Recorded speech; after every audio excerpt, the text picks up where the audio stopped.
Well, shalom and welcome, everyone. Today is a day I've been looking forward to for a long time. We have a very special guest. I'll pull him on in just a moment here. We have a very well-known, very well-respected Bible scholar and author. We have Dominic Crossan with us. Now, just before I pull him on, I just want to encourage every one of you to share this live stream. Get the message out. Share it with your friends, your family. Shoot them a message right now. If a name or a face comes to you at all, just tell them to tune in and to watch, because this is going to be absolutely amazing. This is we are so honored and so privileged to have this guest with us. Now, I just recently got through.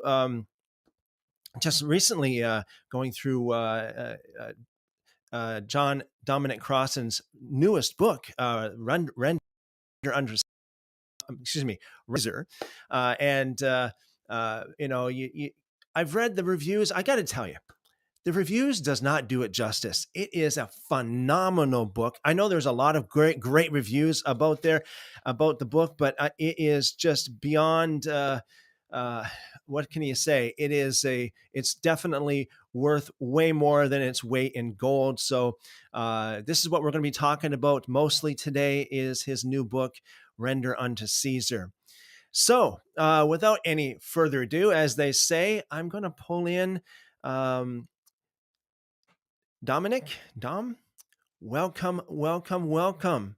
Very good to be with you, Christopher. Thank you for having me. Thank you for coming on. It is just an absolute an honor and a privilege. It's a pleasure to have you. Yeah, I was just sharing with you earlier that going through your book, and it's just absolutely amazing. Definitely, without doubt, I'm referring back to this book for years to come, because there's so much involved in that. Great. Yeah. So I got some notes that I was writing down when I was going through your book, and let's just talk about some of this stuff. Now, anybody who's listening right now, if you haven't read Render Under Caesar, you need to read it. You need to go get yourself a copy. Absolutely, you need to read it. It's almost, can I say this? It's almost a sin not to have this book. Okay, you need a mortal sin. A mortal sin. Yeah. So you started out the book talking about why Jesus was crucified when he was, like, on that Passover. Why wasn't he crucified before that? Could you just speak a little bit about that?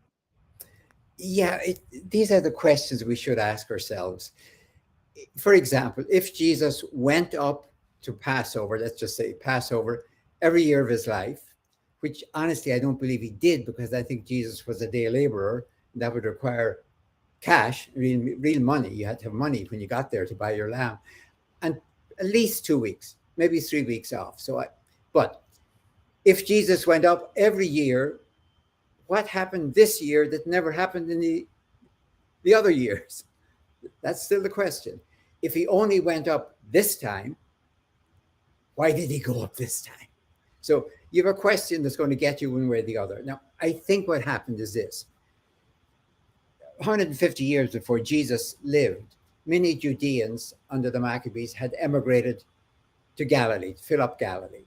And so there was all sorts of contacts between Galilee and Jerusalem. I suspect that Jesus's relatives, even, at least his friends, his relatives, told him, look, maybe they said it as insolently as this: will you get out of those hick villages up there and come to the real city? If you have a message, come to the capital. This is a Passover. Everyone will be here from across the Jewish world. If you're serious about this God's rule you're always talking about, bring it to where it counts. So, now, I think they also said, and I'm interpreting what happened, We can protect you. You have enough followers here that during the day you will be safe. We'll surround you as it were in the temple. They may want to kill you, whatever they want to do, but you'll have the crowd on your side. Thinking now the way what you find in Mark's gospel, the crowd. And at night, they must have told them, you're not staying in Jerusalem. Get out of Jerusalem every night, round the Mount of Olives to Bethany. There you'll be safe among friends. So it's a reasonable thing. In other words, it makes no sense to me if you say Jesus went up there to die, because he's doing all the wrong things. You don't need a week to die in Pilate's Passover, Jerusalem. Coughing too loud might be enough. So I think that's what he went up with, to take the movement where it counted, to spread the movement. That's why he was there. And that's why it took a while. From our point of view, basically we think of Palm Sunday. Why wasn't that entrance, which is almost a mockery of Pilate's arrival, with his extra troops from Caesarea on the coast? He comes in on a donkey. I mean, ha, ha, ha, but not funny from Pilate's point of view. It's like a caricature of a Roman governor coming into the city. I always imagine him coming in from the west and Jesus coming in from the east, almost like, like Saturday Night Live at Passover, but very dangerous. I mean, this is a demonstration. It's not violent, but it ain't just talk. So that sets up the scene for me. That's why Jesus is there.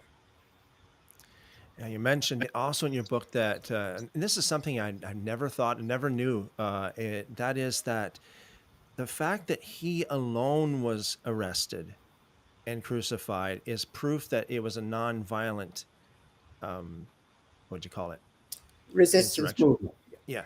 I think, honestly, Christopher, for me, that is maybe the most important historical piece of evidence we have outside the New Testament. I mean, you could say that.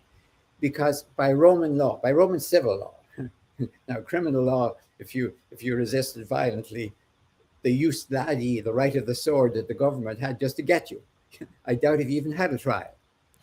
If you were out there with your gang in the countryside and the word came to the governor, there's a gang out there, he went out with his troops and killed you. If he managed to get you alive, you'd be crucified in a nice row with all your top lieutenants. And what was it, in 4 BCE, the Syrian governor came down with his legions and crucified 2,000 at Jerusalem after an insurrection, a violent insurrection.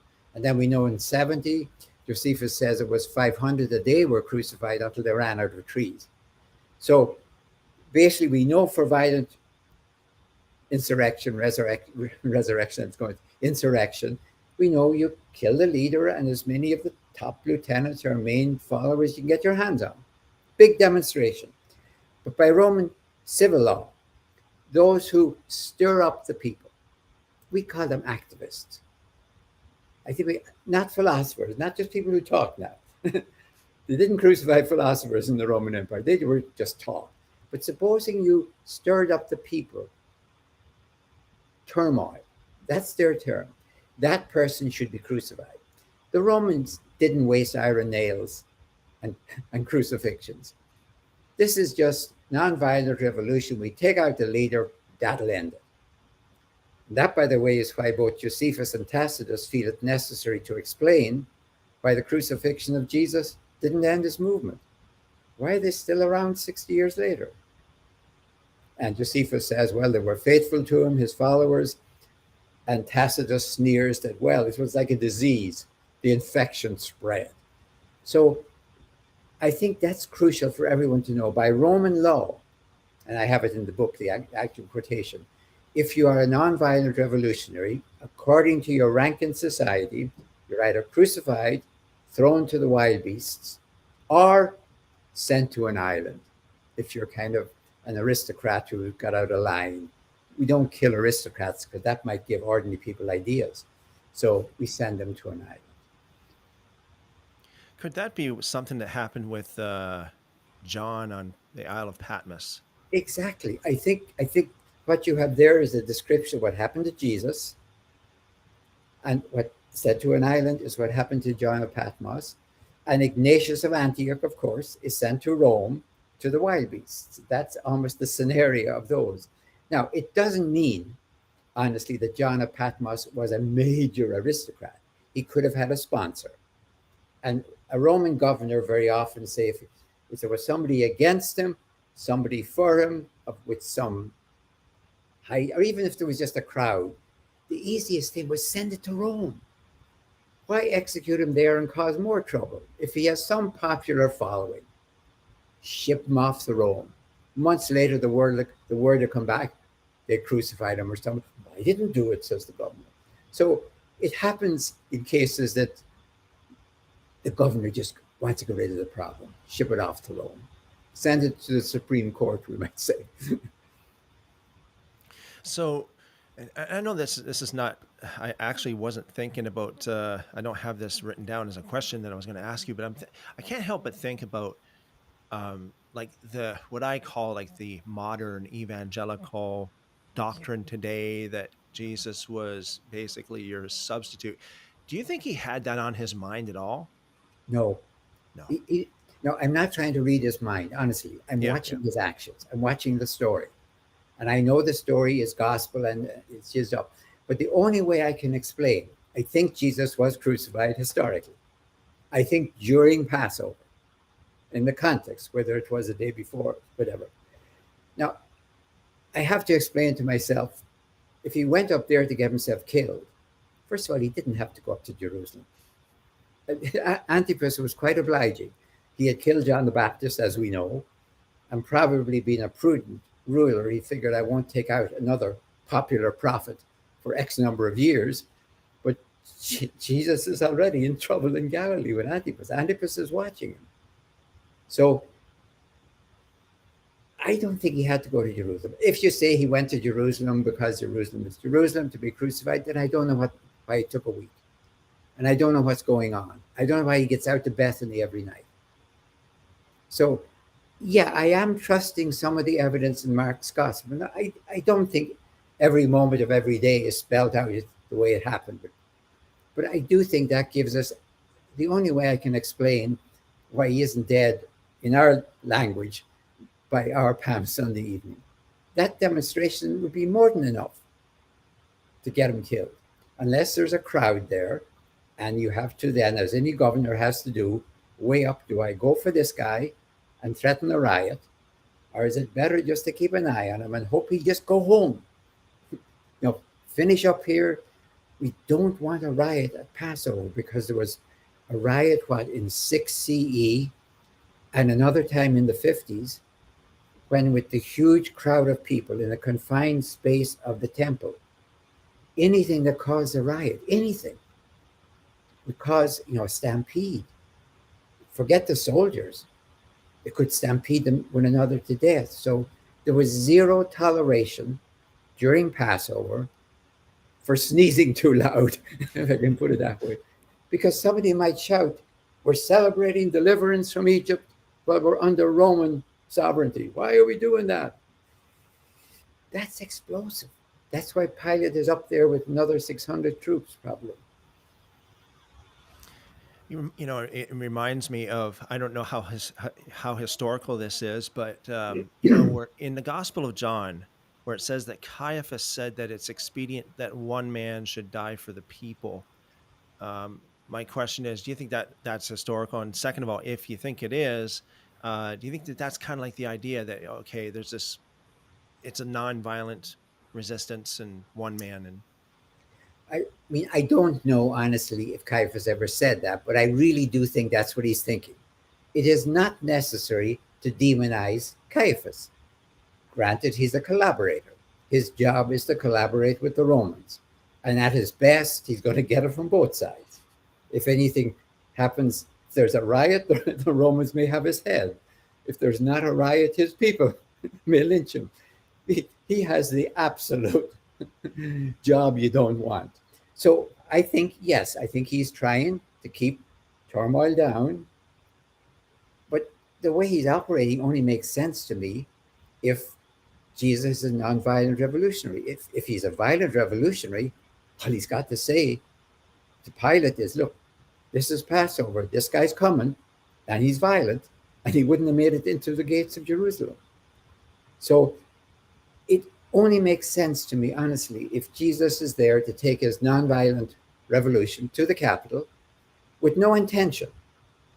Though, of course, he knows the danger. He knows what happened to John. I'm not saying he's naive. He knows he could end up dead. But that's different from going up there to get yourself a martyr or get yourself killed. And it's very important to say that, because very often many Protestant theologians think of Jesus going up there as a substitute for us, which is bad theology. Honestly, it's really bad theology. And sometimes the Roman Catholic tradition makes Jesus a model of suffering. He goes up there to be the great model for suffering. As a historian, and reading the theology as well, Jesus does not go up there to get himself killed.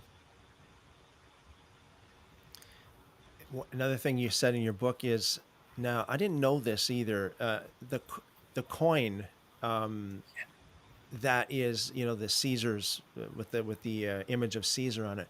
Now, there's a lot of things you said about that coin, but there's something that really stuck out to me, and that is how, now, correct me if I'm wrong, but is more or less calls Caesar God. Did I get that right? Oh yeah. The first question we have to ask, there's really 4 big questions in the book. The first one is, what coin are we at least imagining?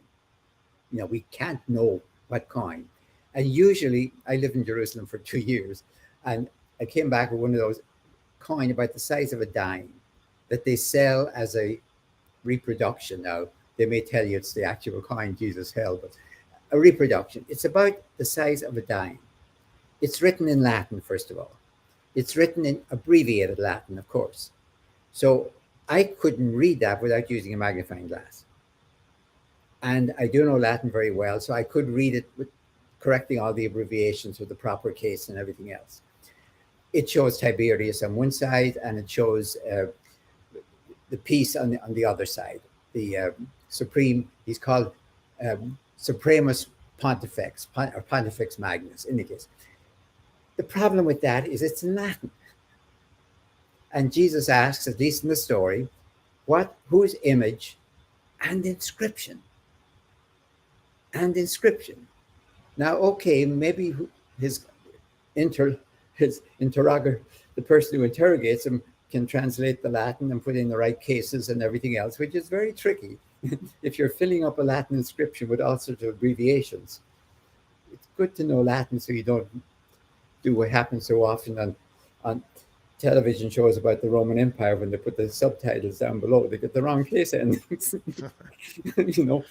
little bit tricky. Anyway, so this is not originally with me. I give all the credit there to the numismatist from Australia. I think what we're dealing with is a silver coin, not a denarius. It would be 4 times about the value, slightly bigger than our quarter. And it has only 3 words on it, this coin. Theos, Sebastos, Kaiser. God, Augustus, Caesar. Now, that says it all. Caesar, Augustus is God. There's no is necessary. And I'm going to say to all any of my friends out there who get all appalled when somebody says, Jesus, Messiah, God. Well, just remember that every coin around there said Caesar was God. So we're in a world where a living person who could be struck dead if he was assassinated, who could have been defeated at the Battle of Actium, and so that Antony would be God.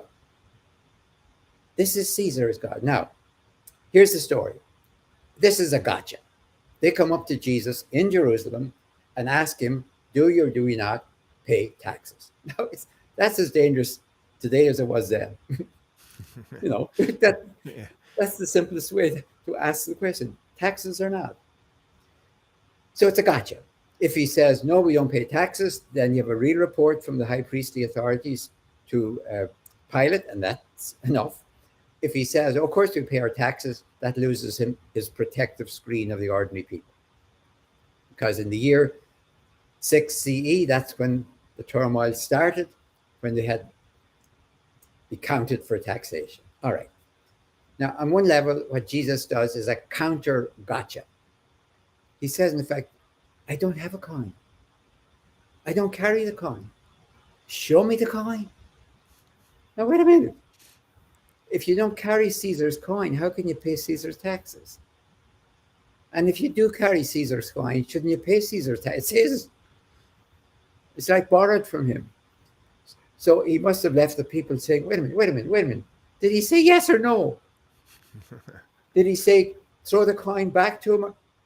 What did he say? So at the end of that story in Mark, they say they were amazed. That's why. Now, there is one thing though. The deep structure. He's shown a coin which equates God and Caesar. Nice and simple. God is Caesar. Caesar is God. And what Jesus says is to split that.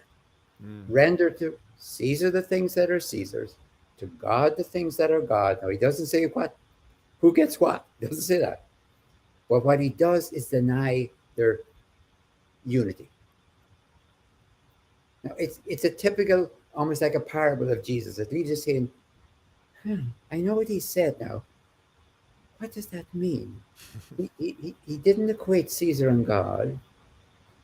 Now, they could go on saying, well, I'm not interested in things of God. Let's talk about the things of Caesar. They could, but what he said is there's things of God and there's things of Caesar. I give each to each. So on one level, he gets the counter gotcha. You carry the coin, I don't. But then he leaves them thinking seriously. And that's what leads into the book then, because I ask, well, for early Christians, for his followers, his first followers, who knew this story, or knew about it at least, how did they live under both? It's lovely to be told, Caesar is not God and God is not Caesar. That's lovely. And it's lovely to say God's up in heaven and Caesar is down here on earth. But we're living down here on earth. Body, soul, everything is down here. So how do you do it? And that opens up the question, of course, of why I go into talk about John of Patmos, and Luke Acts as two examples of trying to say, how do you handle God and Caesar in this world when you're under both? Wow, amazing. Yeah, and you spend, I think, isn't it part one on Revelation, the book of Revelation? Part one on Revelation. The first part you could say is about the coin and getting all that set up. Then the next two examples are two extremes. Because the book of Revelation says Rome is unbelievably evil, murderous, obscene. How could you have anything to do with it? It's all about God, nothing for Rome. It's like saying Caesar 0, God 100. That's his view. Now, when I turn to the next one, Luke Acts, we have to talk about why that is a single work and not two disparate works as it is in the New Testament. He's all in favor of Roman Christianity, of an adjustment between God and Caesar, where each adjusts to the other to live on this earth. But the first one was, why is the book of Revelation so awash in blood? Let me put it bluntly. If you have a concordance, look up at the word blood in Revelation. You're bathed really in it. The world is bathed in blood by Rome. You said something in the book of, or it was part one. I think it was chapter 3. I guess it would be in part one. And this is something I think that is so interesting. You talk about the mark of the beast. You talk about how, I'm familiar with gematria. Some other people would not be, that making it very simple, each letter of the alphabet has a numeric value. And you said that Nero in the gematria equals 666. Could you speak a little bit more about that? Yes, and I honestly don't want us to get totally focused on that one thing, as if that was the only thing, because Nero is there quite in other places, And in both cases, when he appears, John says, now have the wisdom to understand this. You might think, well, he needs a lot of wisdom all over this book to understand what the heck's going on. But twice he draws attention to it. Here's what is really going on in the background. He has to describe, let me back off of it. The theme of the book of Revelation is this. In the immediate past, Rome has slaughtered Christians. In the imminent future, therefore, God and Christ are coming back, Christ is coming back to slaughter Romans. It's like a scenario of, you might say, justice, or you might say revenge. But that's his argument. Since Rome slaughtered Christians, Christ will slaughter Romans. All right, that's where all the blood comes from. Now that raises certain questions, but at least let it stand for a second. Now here's his problem. He is speaking in the 90s, probably, almost certainly under Domitian in the 90s. I agree with the majority of scholars in that, I think. Right. So he's in the 90s. Now, probably there's nobody alive in the Roman Empire, under the Pax Romana, that has ever seen what is called parousia, in the worst sense, when the emperor comes with his legions to wreck your city. Now, maybe there's 4 BCE was the time it happened to Jerusalem, maybe by the 90s, I don't know, but you'd be pushing it if somebody in the mid-90s still alive. Okay, so his problem is, how do I give a believable description of Christ coming back as, to put it bluntly, the great slaughterer? Now, if you had been living under Alexander the Great, you'd have no difficulty. You know what he did to Tyre. You know what he did to Gaza. You know what he did to any city that resisted. The parousia of Alexander the Great, as Josephus tells us, was very clear. You submit or I kill you. It's a nice deal. And if you don't submit, your men will be killed, your women raped, and your children enslaved. Now, John of Patmos's problem is, how do I imagine so people can understand that Christ might be coming back within the Pax Romana to destroy it? Now, his model is this. This is why Nero is important. Even forget the 666 even. We think of Nero as a kind of a villain that nobody liked. That's what we kind of think about him. And that's valid for the West. He committed suicide at 60, 68, 69. I always get my dates mixed up. Let's say 69. Committed suicide to avoid being put to death. Okay? I think it was 68, actually. Well, that doesn't help very much. Why is he a model?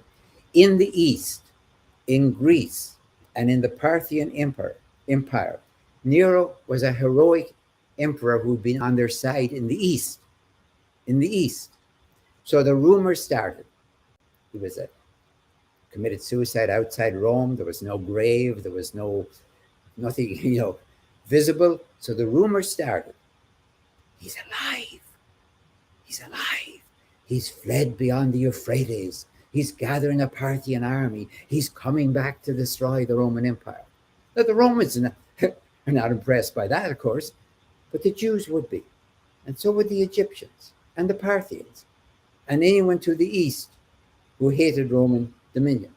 So the idea that he's coming back to destroy it. Now, we have that way outside John. We have it in the Sibylline oracles. So we know all of that. Even if John never existed, we know in Roman authors, Tacitus, I think Suetonius, that there were impersonators, people claiming to be Nero, that they had to put to death. So this is John's model. You think Nero is coming back to destroy the Roman Empire? No. Jesus is coming back. Nero, you think, is the wounded one who's coming back. The one who was struck down and seemed to be dead, but not dead. Jesus is the one struck down who seemed to be dead, but is not. So he needs Nero for his model. And so you can use the 666 for Nero, and I think it is, by the way. I really think it is. But I don't want to rest everything on that. So if somebody wants to say it should be 669, it'd be somebody else, or You can play too many games with that. Yeah. Nero is not just dependent on that. He's in there in half dozen other ways. The beast. What do you think John was talking about? The beast.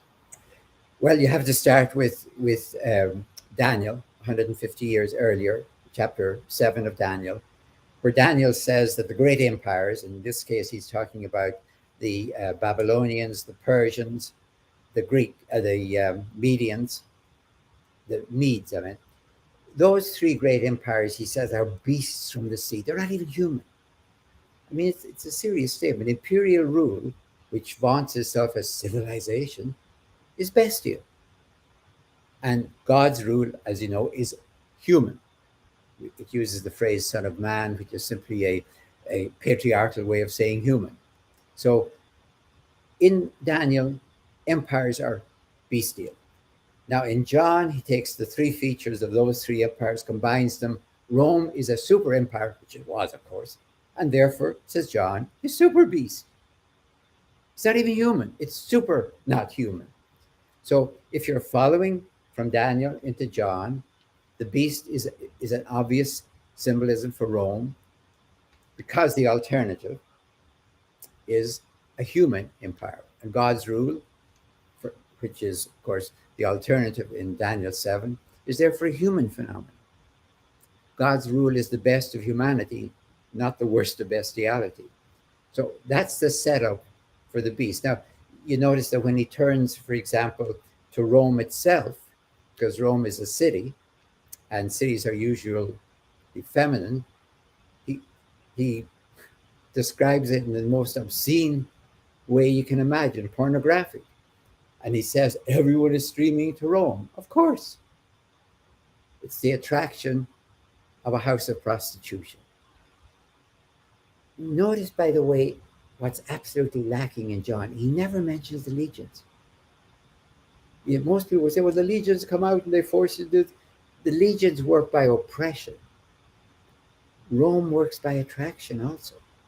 It's the attractiveness of the merchants who want to stream to Rome to do business with Rome. That's why he calls it a house of prostitution. It's the great house of prostitution in the middle of the Mediterranean, as it were. Of course, everyone is streaming to it by attraction. So, in one sense, for John, the real threat of Rome is not oppression, those legions that'll force you to do what you want, what they want. It's the attraction. So there's more about merchants in John than there is about legionaries. He wants those cities of Asia Minor to have nothing to do with Roman business. And this is something we should remember. Roman imperialism was Mediterranean globalization. And I'm not trying to be wicked by using a modern term. Rome didn't want to hold the Mediterranean so it had nice red lines on a map, like a donut all the way around the Mediterranean. It was after Mediterranean globalization for business. I mean, Caesar might have said in his best Latin, it's the economy, dummy. How do you think I get money to pay my legionaries? I need the economy. So all of this is part of Roman globalization. And John says, get out of it, my people. Don't even do business with Rome. And I can imagine somebody at Ephesus or any of those John cities, Smyrna, anywhere else, say, why can't I be a good Christian and a good business person? Why can't I deal with Rome? I mean, I'm not going to worship Caesar. No, I'm not going to fall for that. But can't I do business? And what John would have said to him, no, that is Rome. That's what Rome's about. Caesar is not divine just to keep himself entertained. He's divine to hold this whole place together under him. Would I be right in saying that the beast and the woman spoken of there are the two sides of the same thing, Rome? It's slightly more specific because in one sense, the beast includes Rome. If you're talking about the Roman Empire, I wouldn't say that includes Rome. So you have to ask, why does John specifically go after Rome itself? The beast certainly means the Roman Empire. I think that's what all scholars say, and they're right. And it also includes the emperors, probably from at least Julius Caesar up. Of course, they're the rulers. But then you have this whole separate image, what we call the Whore of Babylon, to use the language that's normally used. And it's Babylon, of course, because Babylon destroyed the first Jewish temple, and Babylon, Rome, has destroyed the second Jewish temple in the year 70. So anyone hearing that Rome is Babylon thinks two things. But Babylon is gone. So Rome is just as doomed as Babylon. Got it. Now it's still there, but doomed. So there has to be a reason why he separates Rome out as the rider on the beast, he calls it. So this woman rides the beast. So she's obviously closely associated, but she is the city of Rome. And that is because of the danger of attraction. Because the prostitute operates by attraction, not by oppression or force, by attraction. So John is much more, if I could say, appalled by or scared by or antagonistic to the attractiveness of Roman business than he is, because he never mentions it, to the oppression of Roman legions. Now, you mentioned something else as well. You mentioned this in the book as well, and you did just earlier. The dating of the book of Daniel. Now, is that you dated it like the 2nd century Yes. BC, right? Right. So now isn't it that like it's billed as being older than that? Oh, yes. Yes, of Okay. course. And if I'm writing a novel today, for example, I can locate it anytime I want. I can locate it. If I'm writing an historical novel, let's say, about Henry VIII, Wolf Hall, or something like that, I'm writing about the past. Now, the book of Daniel has a serious purpose. There's a crisis going on in 160 because the Syrian Empire, which is tottering, because it's caught between Egypt pushing north and Rome pushing east. It's trying to hold on there, and it tries to unite Israel as a close part economically, politically, socially of the Syrian Empire. So it goes to persecution of their religion. Now, in that context of the 160s, I date, if I wanted to be precise, I date Daniel, said at 165. What Daniel does, I'm going to go back to the time of Babylon. I'm going to tell you everything that happened right up from then, of course, because I know it. And then I'm going to prophesy. I won't say prophecy, I'm going to tell you what's going to happen next. And says, I've been right about everything up to here. Of course, I'm going to be right about next. And this is going to be very consoling for you because I can show you, look, the Babylonians came and went, the Medes came and went, even the Greeks came and went. The Syrians will come and go too. And then we have God's rule on earth. It's a magnificent way of consoling people, first of all. And of course, that didn't fool anyone. I mean, the scholars, of whom John was one of the sages, or the apocalypticists, if you will, they all knew what was going on. It's as if I could use a very stupid example, if I suddenly wrote a novel about finding Cleopatra's diary in the Egyptian, tomb, I could have a great time of it and say it was a bestseller, and I'm on all the talk shows, and they're saying, no, but did this really happen? Oh yes, I can show you the dates I went into Egypt. I have it on my passport, and I could maintain that. What I couldn't do was try to sell it to the Smithsonian. That's a crime. I may have my tattered, diary of Cleopatra. I can do everything I want with on television.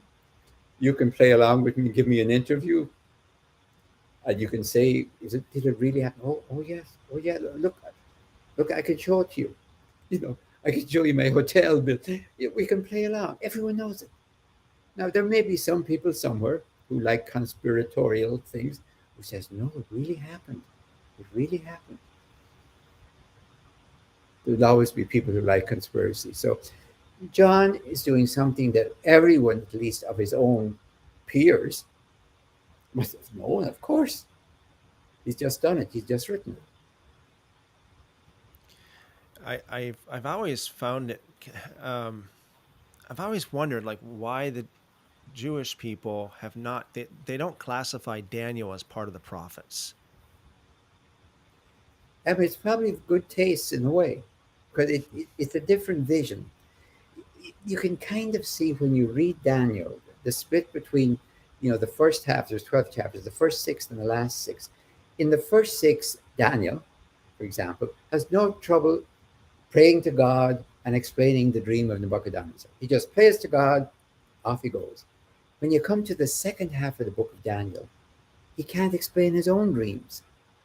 Daniel's own dreams. It takes an angel to come down from heaven and tell him what's going on. I really see that in a way as a sad thing, the shift from prophecy to apocalypticism. I really do. I mean, the confidence in the first half of the book that you can walk into the lion's den and you'll walk out. You can go into the fiery furnace and you'll walk out. Now, whatever you think about that, that's very confident. But it's broken in the second half. So I think that an apocalypticist is a prophet who has certainly lost, I go his, or let me put it this way. Apocalypticists are prophets who have lost their nerve, certainly, their hope, possibly, and their faith, maybe. I want us to take that seriously, because Isaiah and all the prophets were quite confident, let me put it this way, that they could watch the evening news and persuade people about what God was doing. Persuade people, not just say it and nobody would believe them. Persuade people. They were certain that God was in collaboration and cooperation with them. Now something has happened. God's way up there somewhere, and we need angels to come down and tell us what in the heck's going on. And half the time we can't understand what the angel is saying. We need somebody else to interpret it. So there is a shift there. And part of the reaction, I think, of people like John the Baptist and Jesus is to pull back that ancient prophetic vision that we should be able to see what's happening.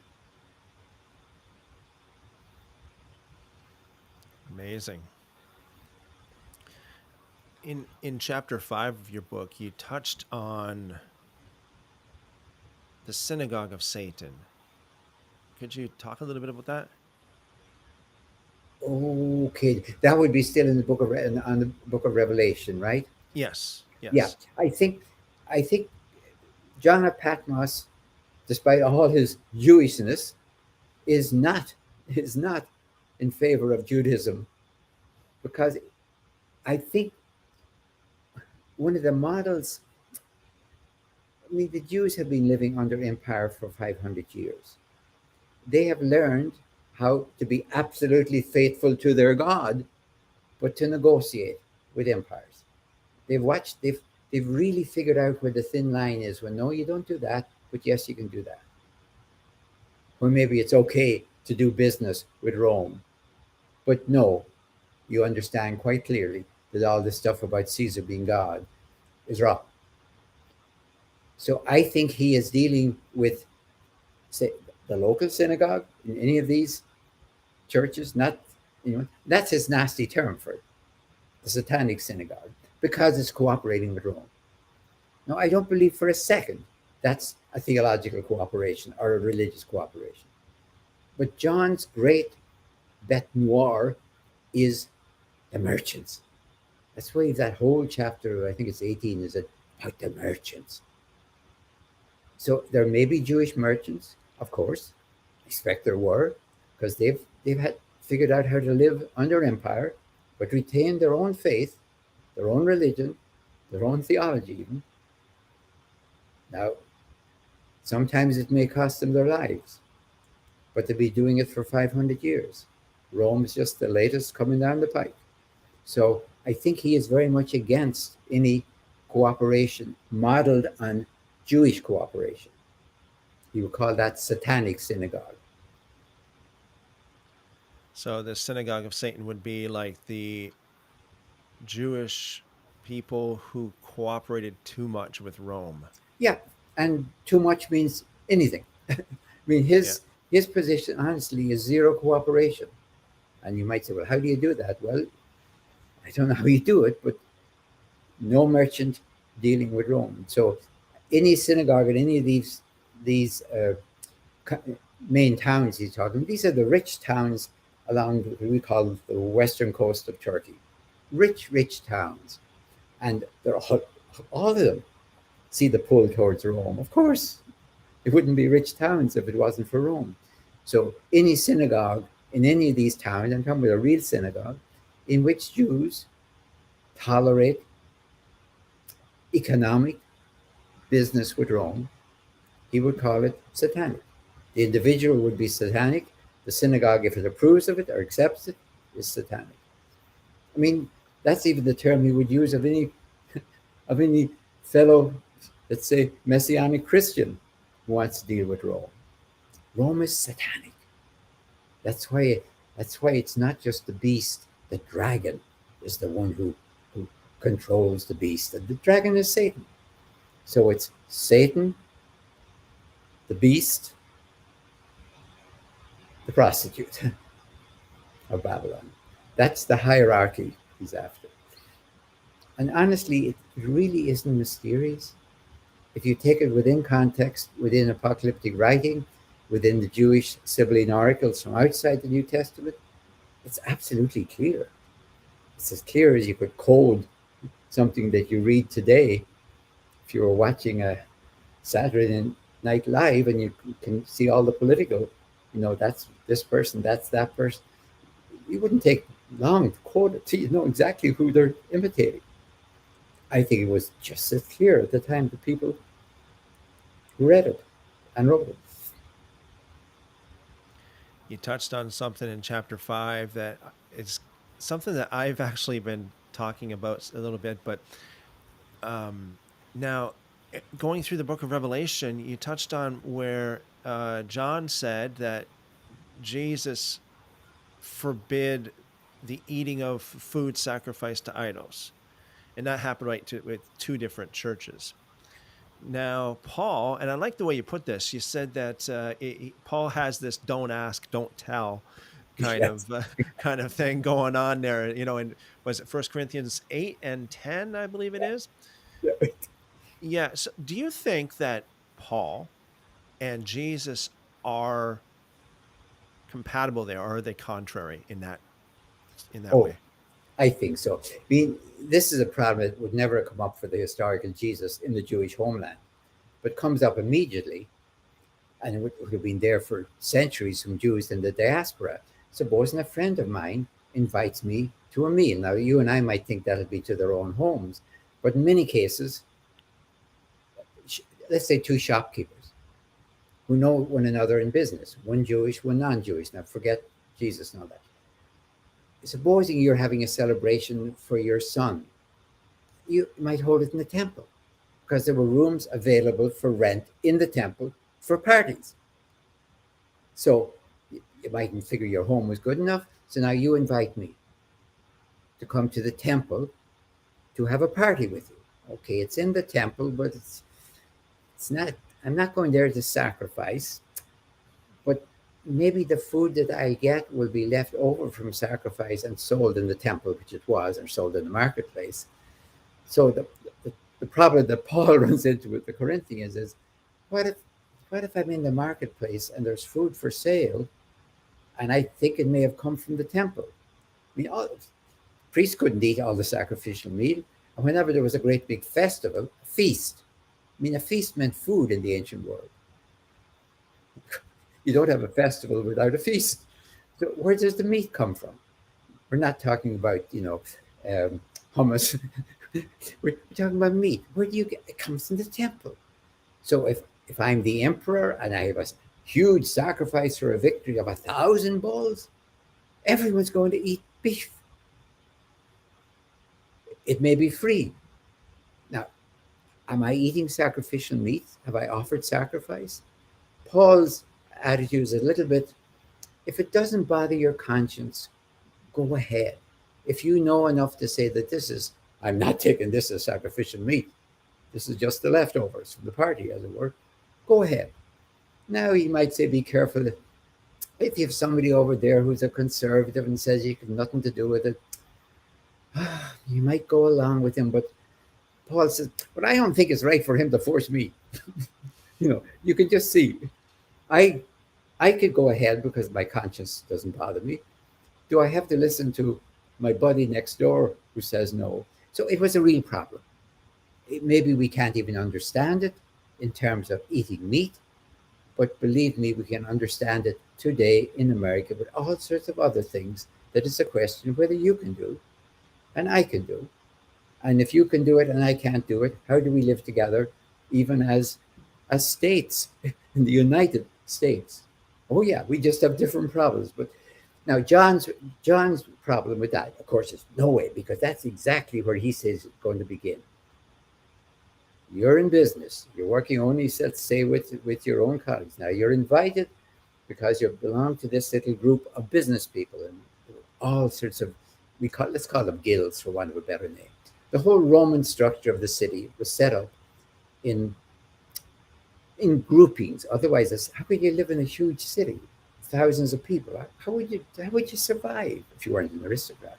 You made little guilds, and it could be dedicated to a god, dedicated to where you came from. All of us people from wherever will stick together and we'll eat together and all the rest of it.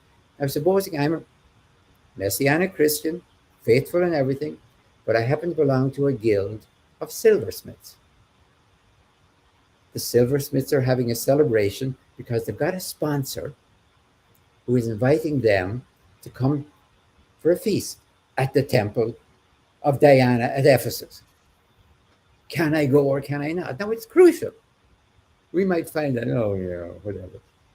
But I'd ask you to translate it, I won't do it, into some modern example in America today, and you'll see how it's a social, economic, political, religious problem all wrapped up in one. And John's answer is no way. Why would you even want to have anything to do with this? And I think he's losing, by the way. There's a reason he's in exile. If he was saying this before he went into exile and everyone was saying, of course, we all agree with you, yep, he wouldn't be in exile. He's causing turmoil in a group of Roman cities. And if I'm the governor at Ephesus, that's why it goes first to Ephesus, I would say the simplest way of this is get yourself to an island. Get out of my city. You're causing trouble. You're causing turmoil. So you think that he and Paul are contradictory there? I think they are. I think their solutions are like Paul is Paul is liberal on this one, and John of Patmos is radical on this one. And liberals and radicals sometimes don't agree. Now, in that same passage in Revelation, like I forget if it's chapter 2 or 3, but it talks about, now where is it now? It's a certain city. It says that Satan dwells, or there's something else that says that the throne of Pergamum. Satan, Yes, Pergamus. it's in Pergamon or Pergamos. Per- So what does that mean? Um, very often, the it's considered to be the great temple at it's Pergamon in Greek, Pergamos in Latin. It's the great temple of Pergamon. Um, I maybe it is, and in days of yore I saw the great temple of Pergamon reconstructed in the museum island in Berlin. I don't know, it's been closed now for a couple of years. I don't know if it's open again or not. It could be the great temple. It could be, or it could be simply that there are more people there who are actually going along with the program of globalization that he's against. So this might be because some of those cities. Let me back up a little bit. You're quite right that those first two chapters, the address to each city, this is a circular letter which goes to everyone, but everyone reads what everyone gets, even though it's directed to each city, which is kind of unusual. You might think there'd be an appendix for each separate city. So Everyone knows there's a problem. And as I said, the problem is basically globalization. But some cities get it worse than others. Some cities he compliments. You're doing well.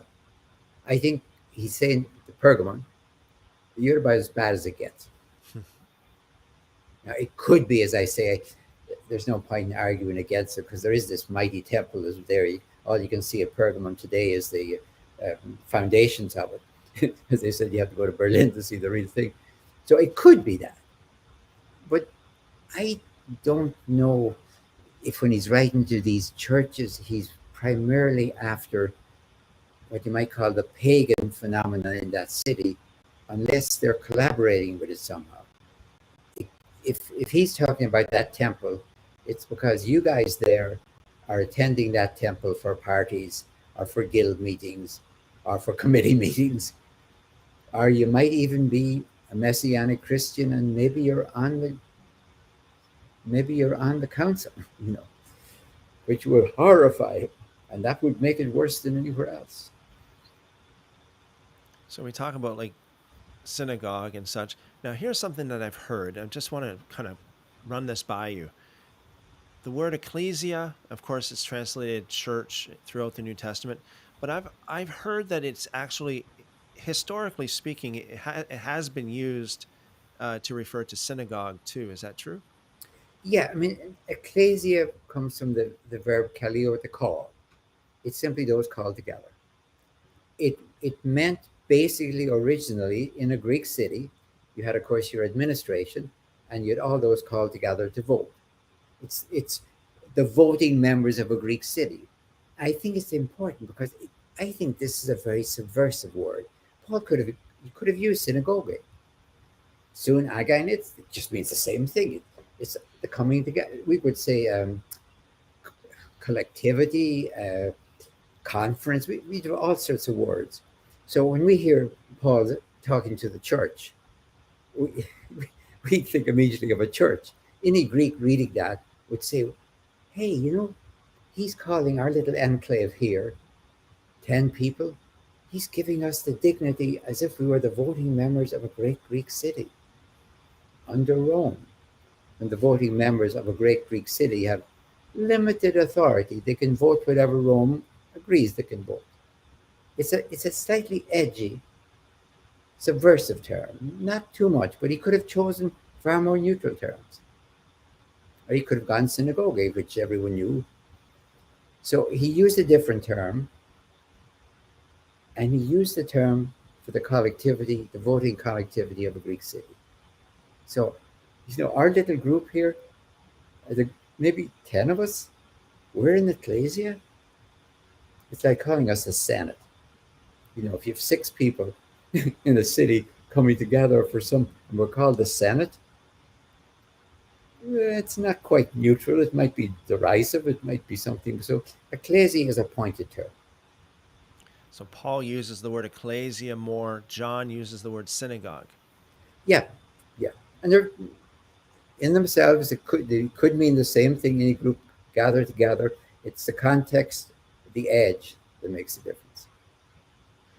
In your book, you also you draw is quite a contrast between Revelation and Luke Acts, whereas Revelation is like just one example.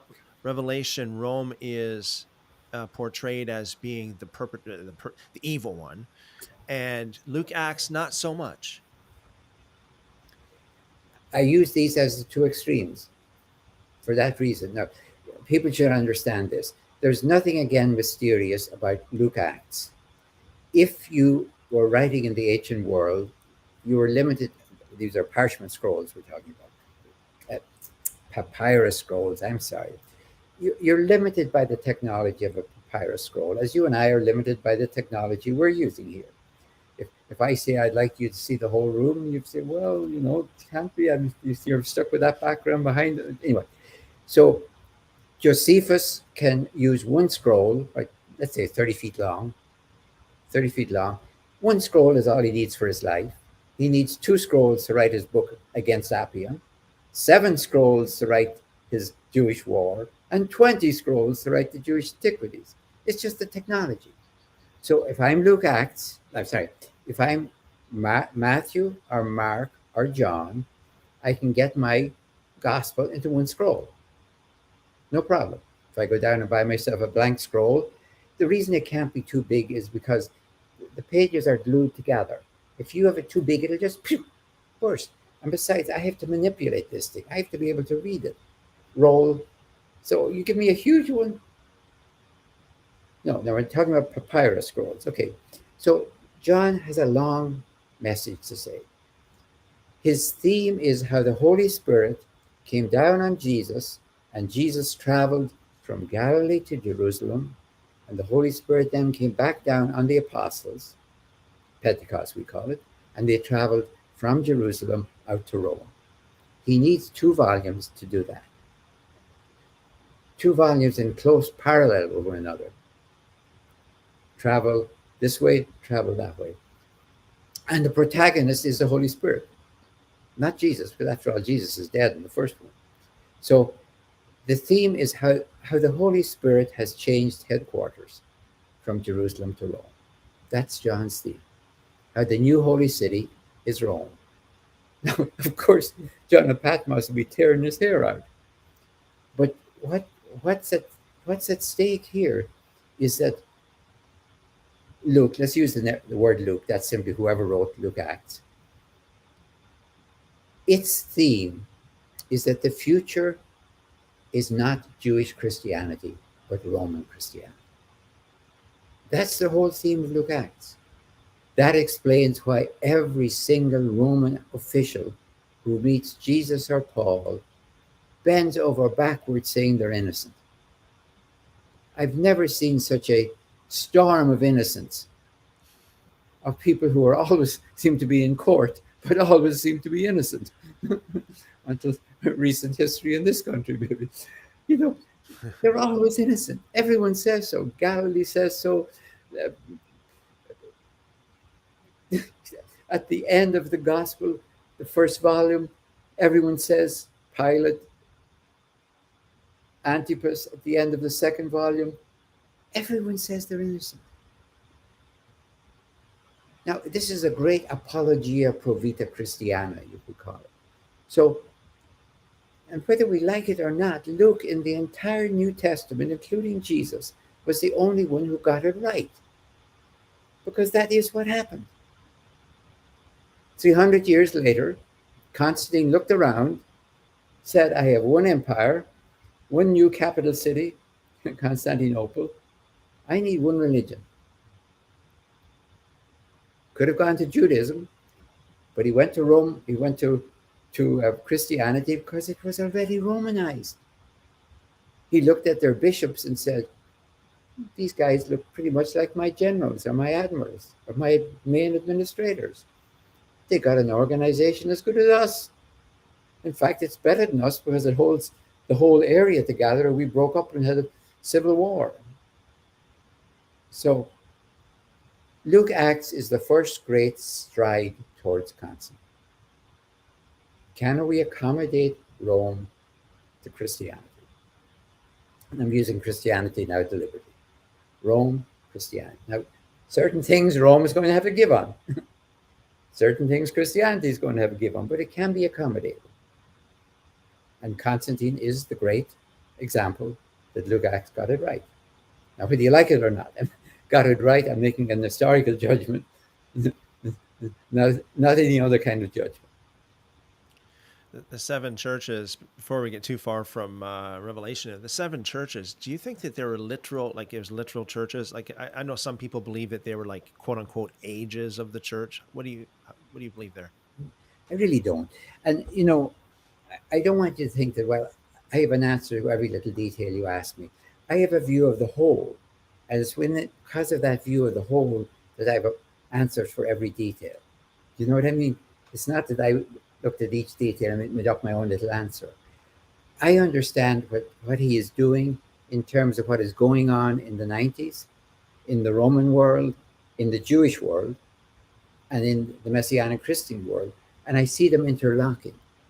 Because as I said, I can read the Sibylline oracles, which are out not in the canon, of course, but they're written by Jewish sages taken over by Christian scholars, and they give me a vision remarkably close to John. Now, it's not so vitriolic, but it's very much anti-Roman, very much anti-Roman. You can read it in the book. They're as anti-Roman as it. Not so. But they think Rome is doomed too, by the way. So all of that fits together for me, and that's how I understand each part of it.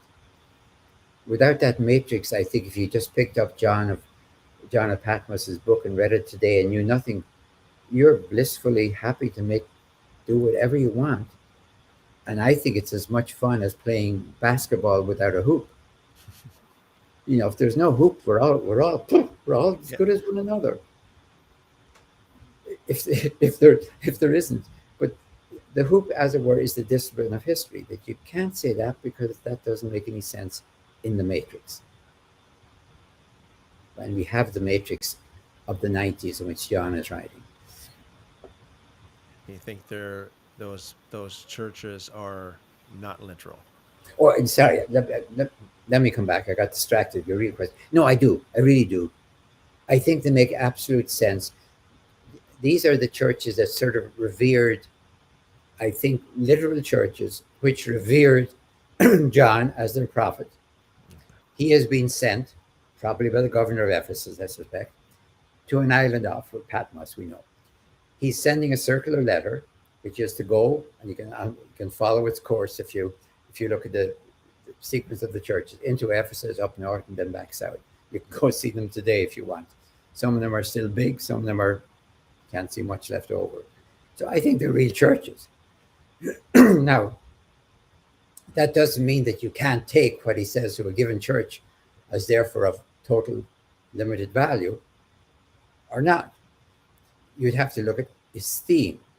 And the real problem for scholars today with the book of Revelation, I'm not getting into the theology of whether you like a violent God or not, but the old answer used to be, well, it says there was Rome slaughtered Christians, and it's written under Domitian, so Domitian must have been a great persecutor.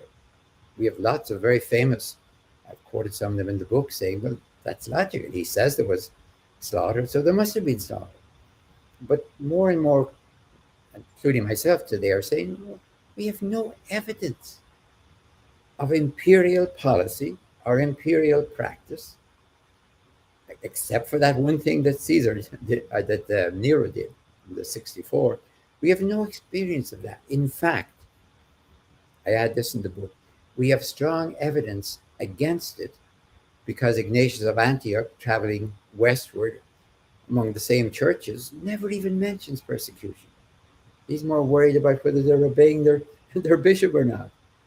And Pliny the Younger, working on the southern coast of the Black Sea, Bithynia and Pontus, runs into Christians, and he has to write back to Trajan and say, what do I do with them? This is the most learned, in power person in the Roman Empire. He's a friend of Tacitus. He knows everyone who's anyone, and he's a buddy of the emperor. How does he not know about Christians who have been persecuted under Domitian? How can he not know? So I'm going to say it's just not true that it was ever Roman policy or Roman practice to persecute Christians. Not under Domitian, in no other case except when Nero was looking for scapegoats to explain the Roman fire. And most of the authors like Tacitus, Suetonius, Diocasius knew quite well he was scapegoating them. Luke, whoever Luke was, the author of Luke and Acts, you mentioned this, never really met Jesus. No, I don't. But Paul didn't, of course, either.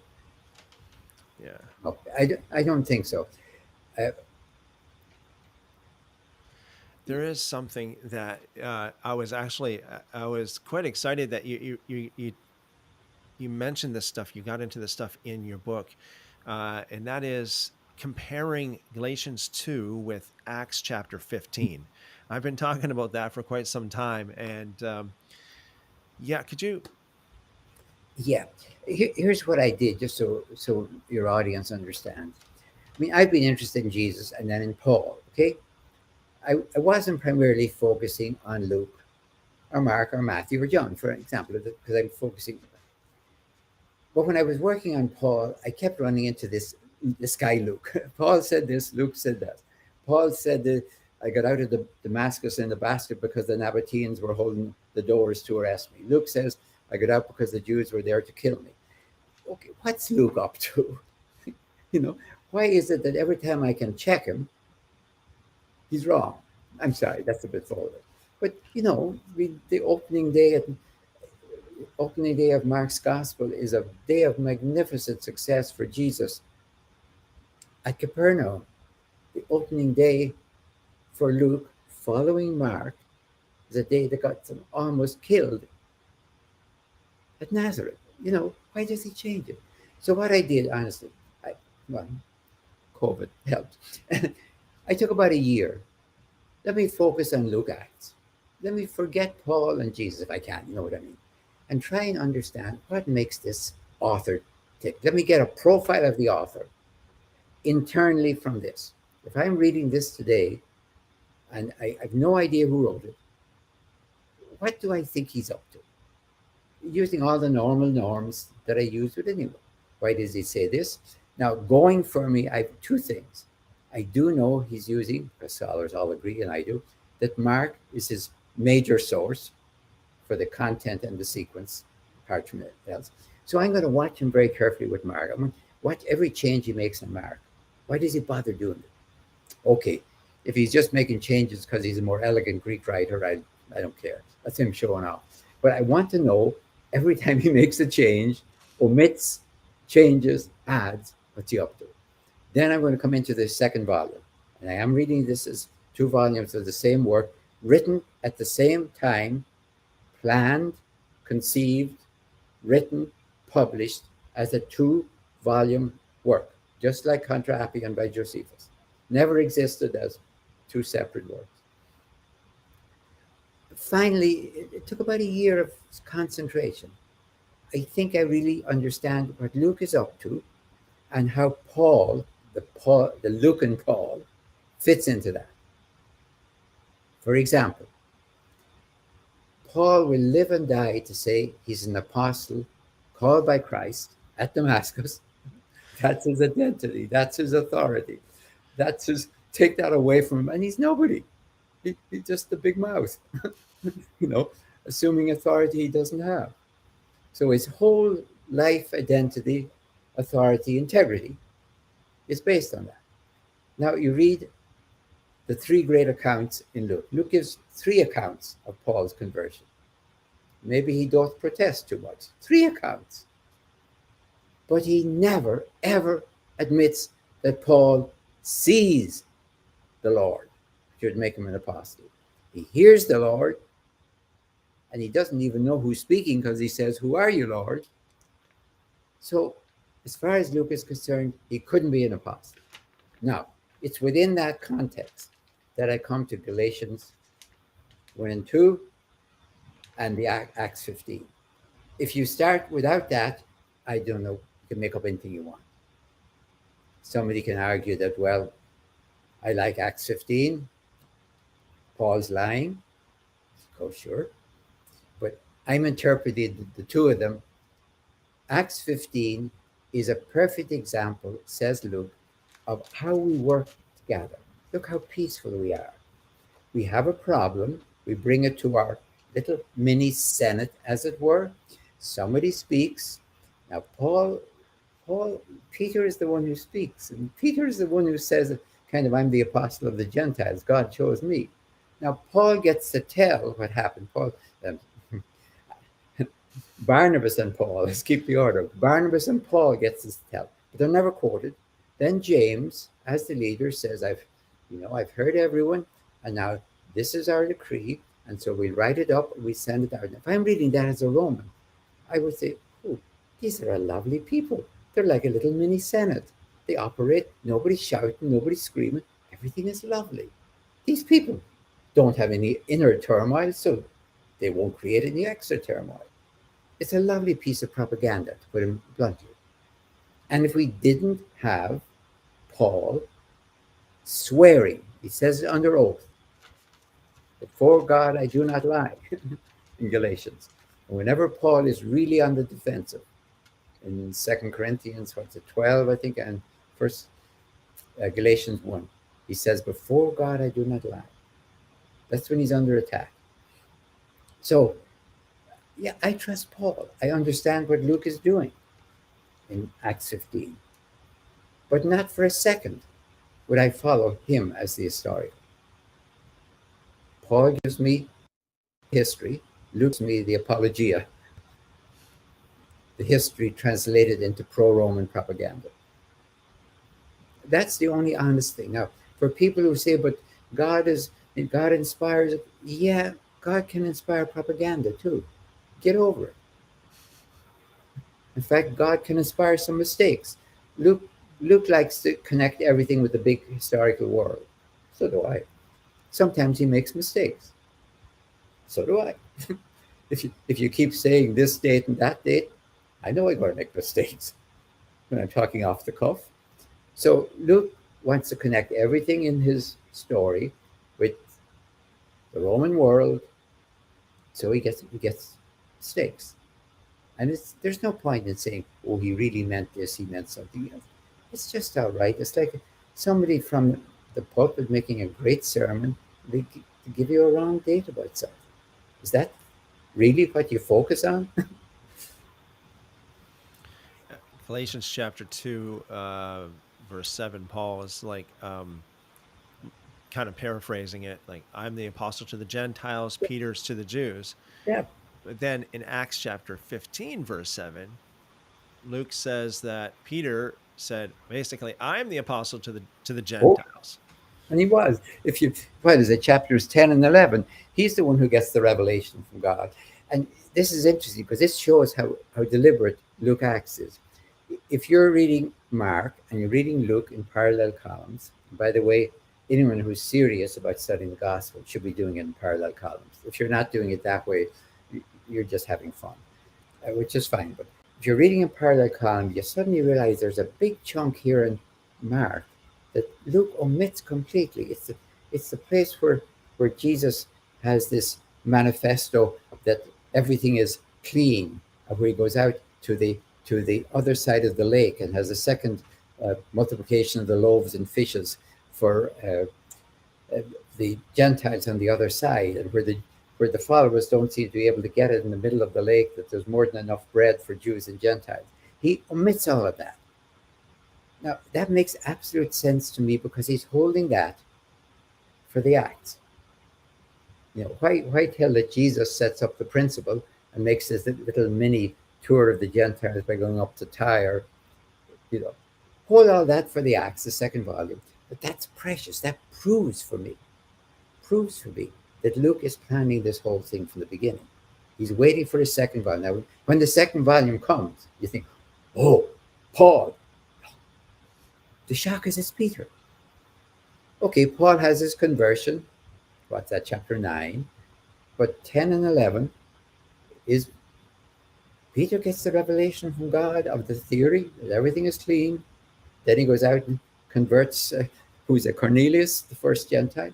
He is the apostle of the Gentiles, without a doubt.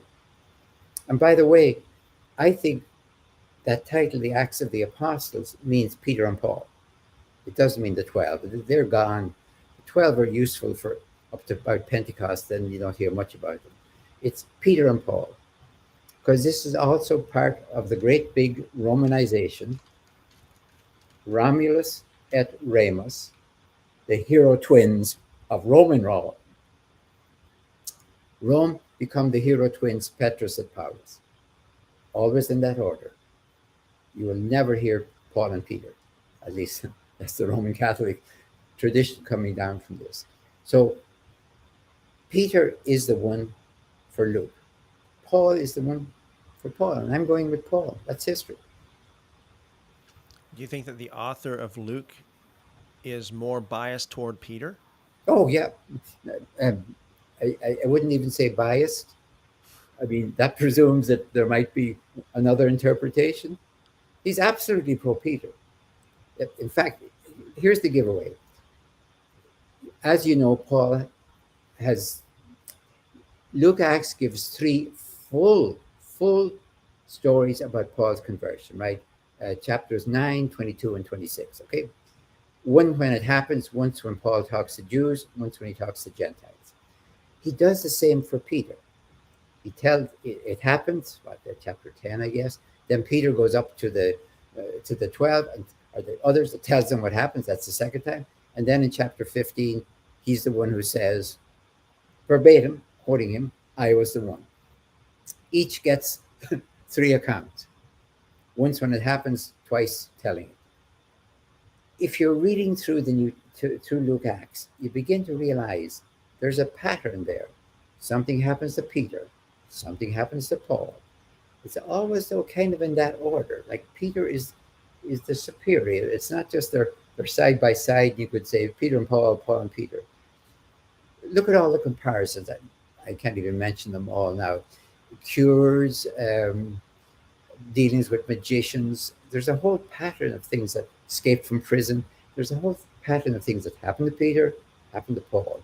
So at the end, if you haven't been conditioned by the Reformation, you're liable to come out of that and say, well, clearly, as far as I can see it, Peter is the most important. Of course. So then you're quite ready for when the Romanization comes along, Peter and Paul are in harmony. There's no turmoil between Peter and Paul. It's all being polished by Luke Acts, and then by the time we get to the 4th century, you'll see images of Peter and Paul embracing one another. Why did they have to embrace one another? Because they didn't. They didn't. You think that they, like in reality, historically speaking, they were not so friendly? Well, look at what Paul says. Myself, well, I put it this way. Barnabas and I handle the Gentiles. Peter and the 12 handle the Jews. James is here, the mother church in Jerusalem, the model church, if you will. Kind of honorary head. Now, that tells me, and this is what Luke never wants to admit, that's the beginning of the split. Now, they didn't know that. That was simply an accommodation. But if you wanted to say the moment when no way is Judaism and Christianity ever to become one religion, maybe with two parts or two different streams within it, they were trying desperately to hold it together. And that explains the collection for the poor, why it was so important for Paul, and why he risked his life by taking it back to Jerusalem. They're trying to hold together something which is guaranteed to split into a right and a left wing. Guaranteed. And if you don't feel any sympathy for them, look at our own modern history, because that's the danger we are into. Our country may split into a right. And I'm not saying who's right or wrong. I'm not saying that. There always is a more conservative and a more liberal, if you want to use that, way in life. And if two groups cannot reconcile and cooperate with that, then there have to become two groups. So in Luke Acts, in Acts 15, you have the great magic hope that maybe all of this can be reconciled. And it'll all be lovely. And if you read Galatians, you know, it didn't work. It was tense from the beginning. It involved a split in ministry.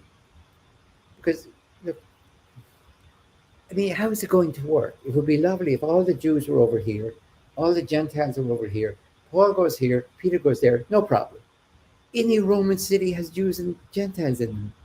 Think of Antioch. How's it going to work? It would be as if the modern Roman Catholic tradition finally said, we're going to have women priests, but the men priests will work with men, and the women priests will work only with women. How's it going to work? I mean, it's not going to work. You're going to have two churches. No. It's a typical committee decision. typical, a compromise, but it's the compromise of doing. So when I read Galatians 1 and 2, I see the future. When I see Acts 15, I see the dream that the future might not happen. But once again, Paul was right.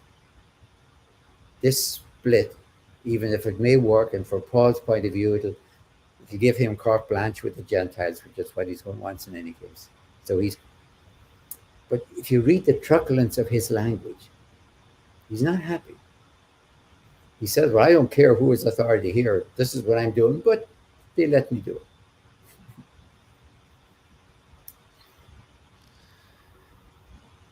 it. You mentioned a couple times there are three accounts of Paul's conversion. Yeah. Do you believe that they are contradictory? No, not at all. Really, they aren't. Luke is a superb writer. Let's get this straight. After Jesus, the parabler, Luke is the second best teller of tales in the New Testament for me. But when I say that, do remember that Jesus' parables are fictions. Right? Mm-hmm. So when I say Luke is the second best, no, Luke knows, for example, I'm going to tell this story 3 times. Now, I understand this as a writer.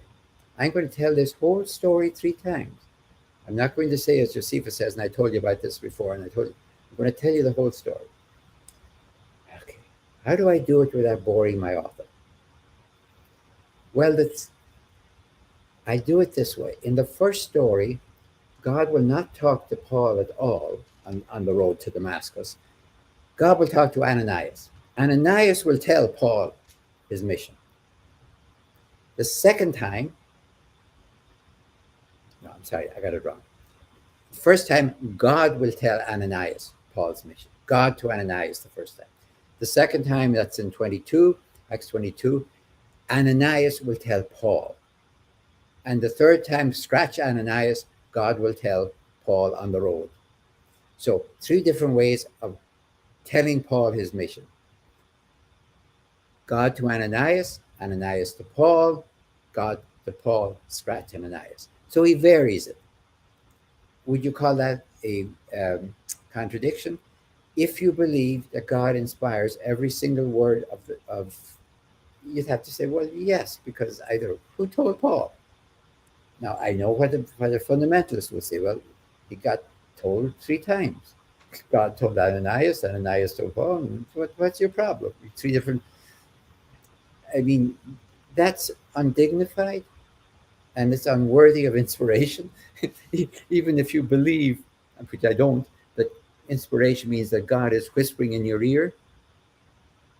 Well, if that's your idea of inspiration, then what God whispered in Luke's ear is, copy Mark. And what he whispered in his ear in Acts is, don't copy Paul. So I understand what he's doing. I respect it. Now, the dialogue in each case remains the same. That's the one that you don't go fooling around with. Who are you? I am Paul, who you're persecuting. That remains, don't fool around with the words of Jesus, but the context. So, I mean, let me put it this way. If you have a fundamentalist apologist, they will say everything worked whichever way you want. If you have a polemicist, it's kind of like little teenagers picking out this little thing and say, oh, we didn't say the same thing here. He's a writer. He knows you're going to get to chapter 22, let me put it that way, and to 26. He knows you're going to compare the 3 of them. He knows. And he hopes, will have been trained in rhetoric and writing and appreciate the fact that, ooh, nice job. You managed to tell it 3 times without boring me.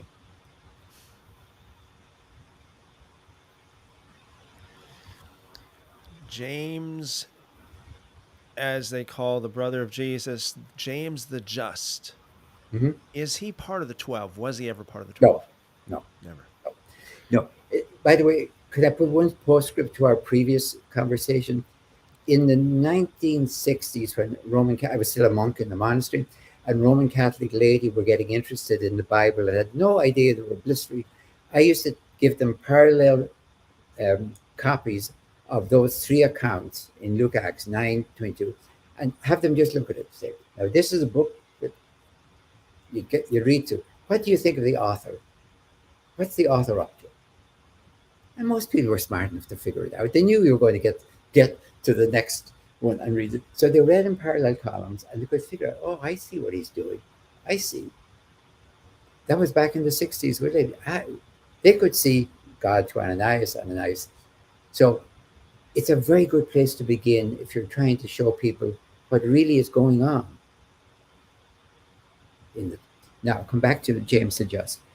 Here's what I imagine is happening.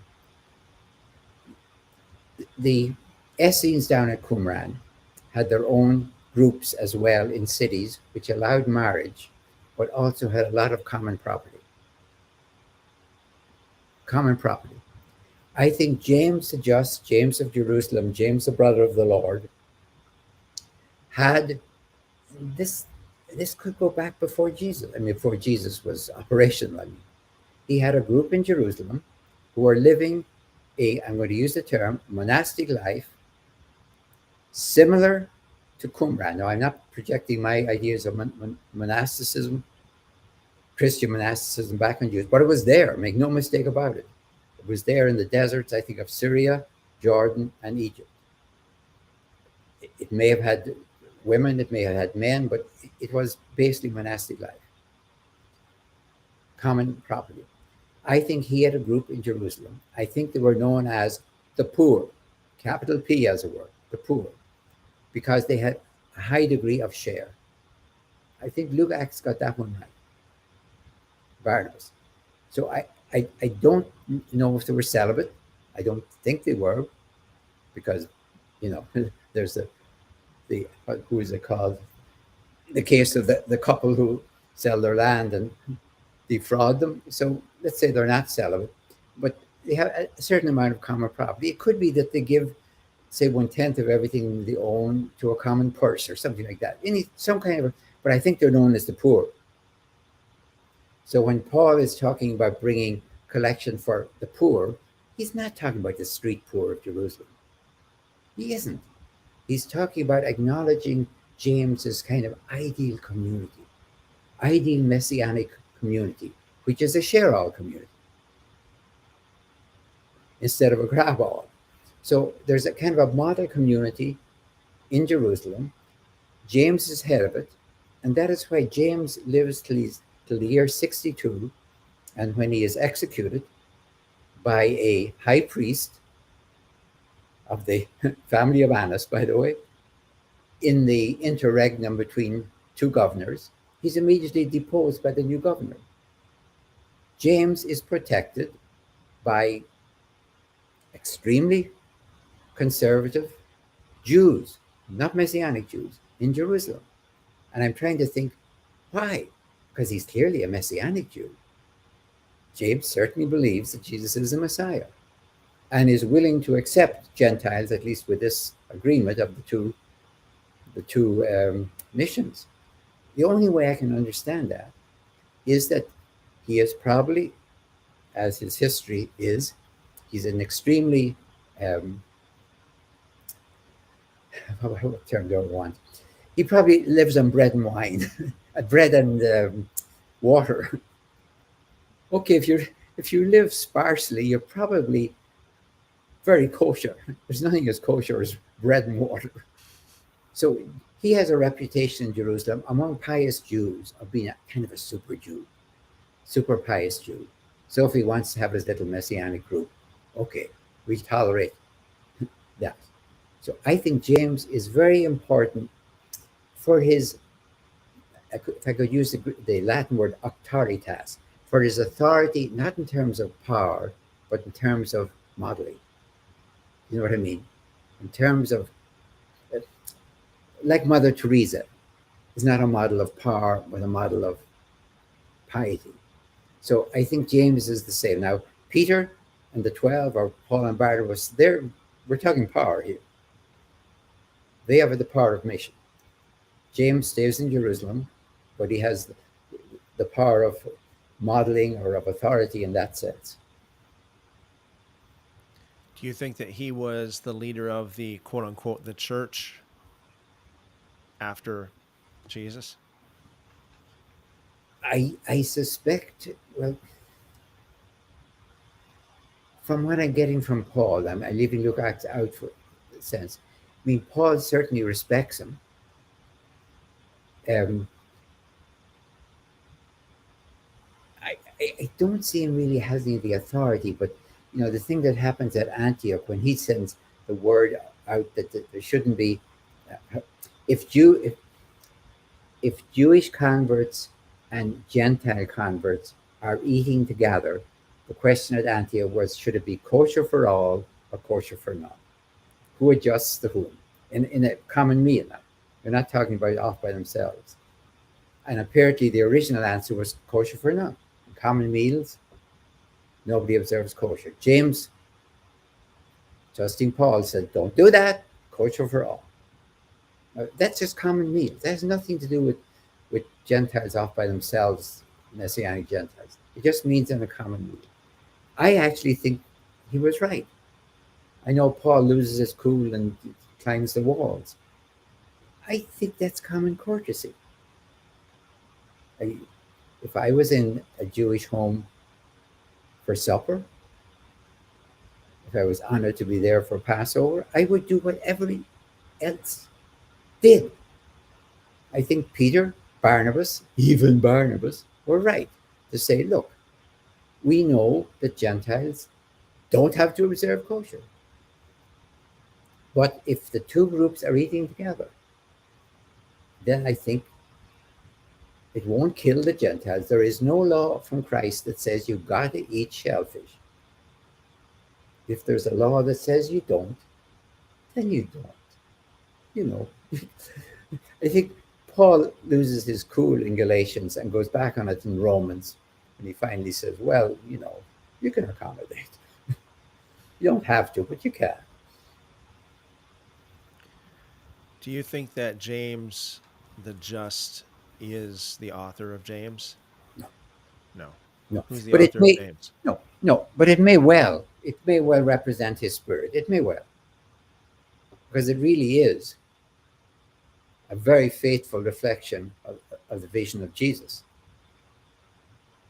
I mean, I see more. I think I see more James in James than I see Peter in Peter, if you know what I mean, in the epistles. I think, yeah, it very much is the spirit of the poor. I mean, if you imagine what I'm saying is correct, that he's the model of this church and everything else, that could very well be its manifesto. I mean, it fits right well. Like saying, would he have said something like that? I'd have to say, yeah. Who do you think the author is? I mean, what I think actually is more important in many of these cases, and we should do, is read it very carefully and draw up a profile. Like police profilers do. The author of this is a person who, rather than saying he's called James. What do we know? I think we can work the other way. Within the context of itself, what type of a person would do this? That might be more helpful.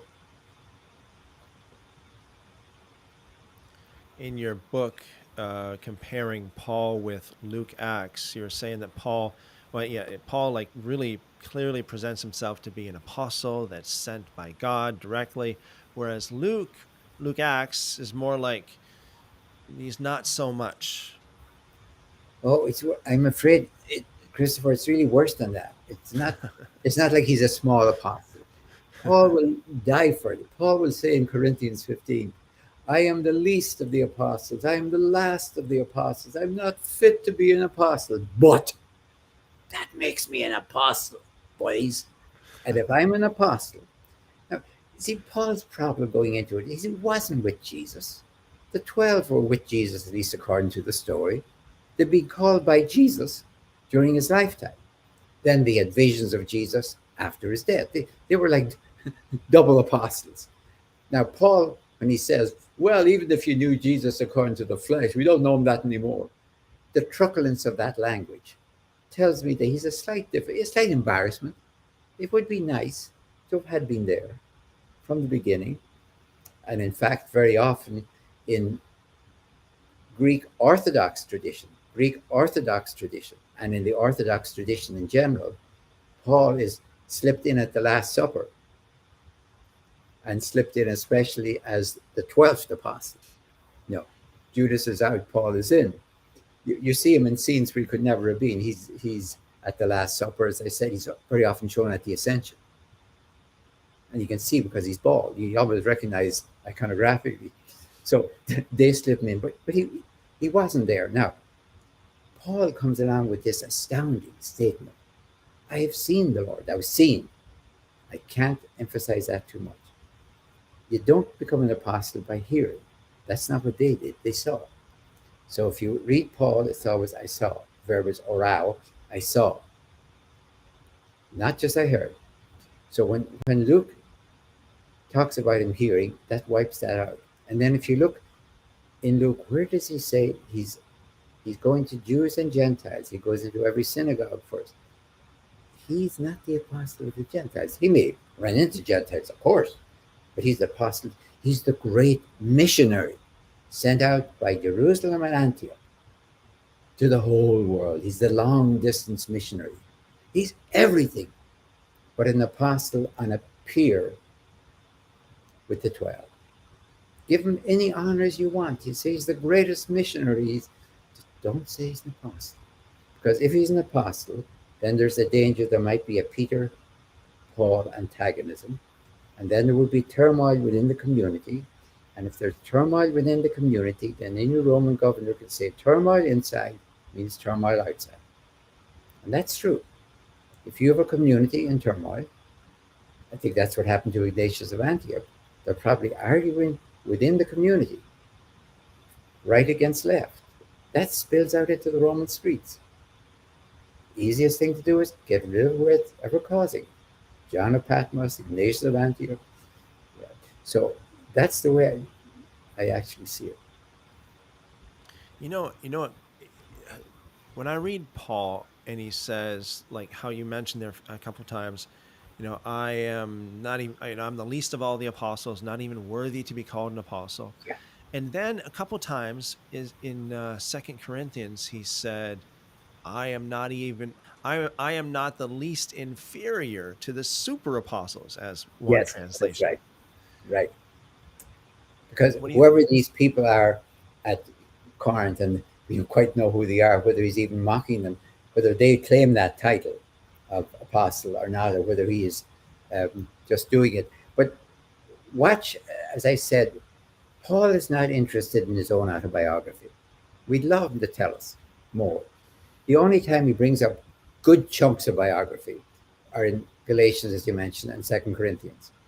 And in both of those cases, he swears and telling the truth because he's defensive. He only brings up his autobiography when somebody accuses him of something. That's, I suppose, maybe what we all do. You mightn't bother mentioning it until somebody says, if somebody said, well, you're not Irish, I suppose I'm going to say, yeah, I was born in Ireland, but I might mention it if nobody said the opposite. So Paul is much more interested in Christ than he is in himself, to be honest with you. So I do trust him in those cases when he's provoked into giving us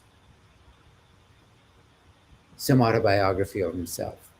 And I do trust him that he had a vision of Christ and that the vision made sense to him as being calling to the Gentiles. Because that goes right from the very beginning. That's in Galatians. He was never called and then went around saying, what am I supposed to do?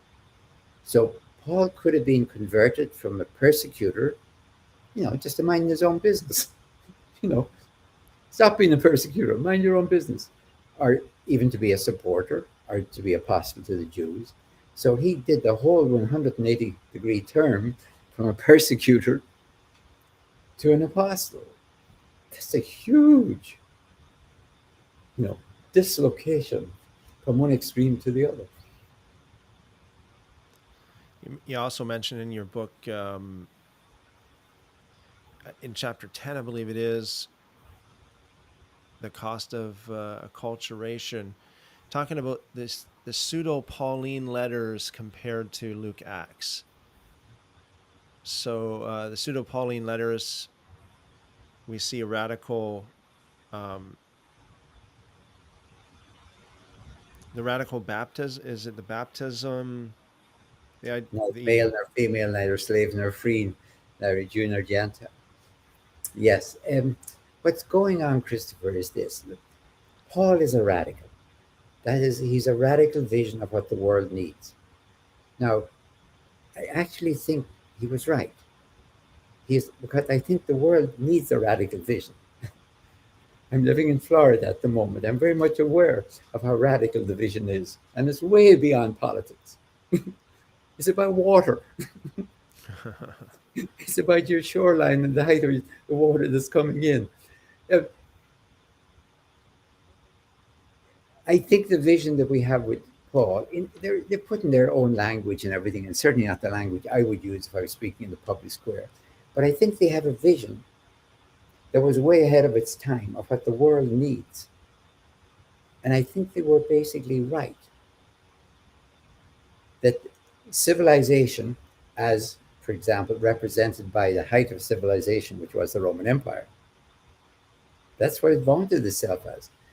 It didn't bother going across the Irish Sea to the Irish because they were uncivilizable, or into the German forests because there's no point in going there. They're uncivilizable. We're with civilization. Now we're kind of doing a little cost accounting for civilization at the moment. And I'm not talking politically. I'm talking in terms of evolution and the environment and violence and things like that, what we can do to our environment, and that there are consequences. So I see visions of that coming out to me from the biblical tradition. I cannot see them.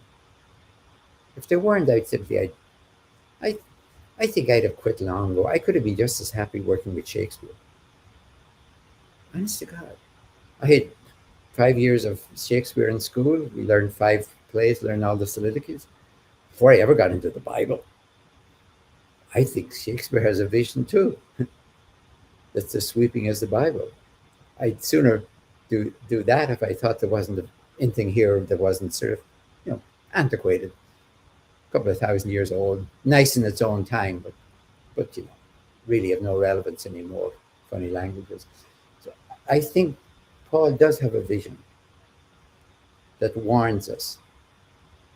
He might talk about divine punishments, and he might talk about divine forgiveness and divine mercy. I don't. I talk about human consequences, not divine punishments. I don't talk about divine forgiveness. I talk about the fact that we can change. That's forgiveness. We could be impossible to change. Supposing we were beings like some other beings, we're going to keep doing this until we drown. I think we can change. And mercy is the time within which we can change before it's too late. And I say that again, living in the center of Central Florida. How long before the waters rise? So, without being apocalyptic about it, we are responsible for our universe. That's what Paul said. He said, under God. Well, if you do not believe in God, take evolution seriously, because it don't fool around, and it doesn't forgive except in that sense of you can change, and it's not merciful except in there's time to change. So I see this as a vision in a language we might not use and with a theology we might find dated, but a very valid vision none the same. So that's my wider vision for this whole thing. Paul, there's something. Speaking of like apocalyptic, in First Thessalonians, I believe it is, where Paul said, we who are alive together. Now, do you think that he believed that he would be alive for the quote unquote second coming? Oh yeah, yeah. Um, let me draw attention to the fact that second coming is never a term never used in the New Testament. Paul's term for John of Patmos never used this term. Paul's term is parousia, or parousia, however you pronounce it. And parousia is a perfectly well-known Greek word for the arrival of the emperor to your city, or the arrival of an imperial legate to your city. And in a parousia, what you do is you throw open the gates. This is the Pax Romana. It's not coming to fight. You throw open the gates, put on your best clothes, and go out and bring him into your city for feasting, celebration. So when Paul imagines the end, which, yes, in answer to your question, he thinks it will be soon. I think he thought it would be within his lifetime soon. And maybe towards the end, he thought it was just within his generation. But yes, if you wanted to say, put a date on it within 100, he thought it was imminent. He did. There was a big controversy whether Jesus did. And I would simply say anyone who did was wrong.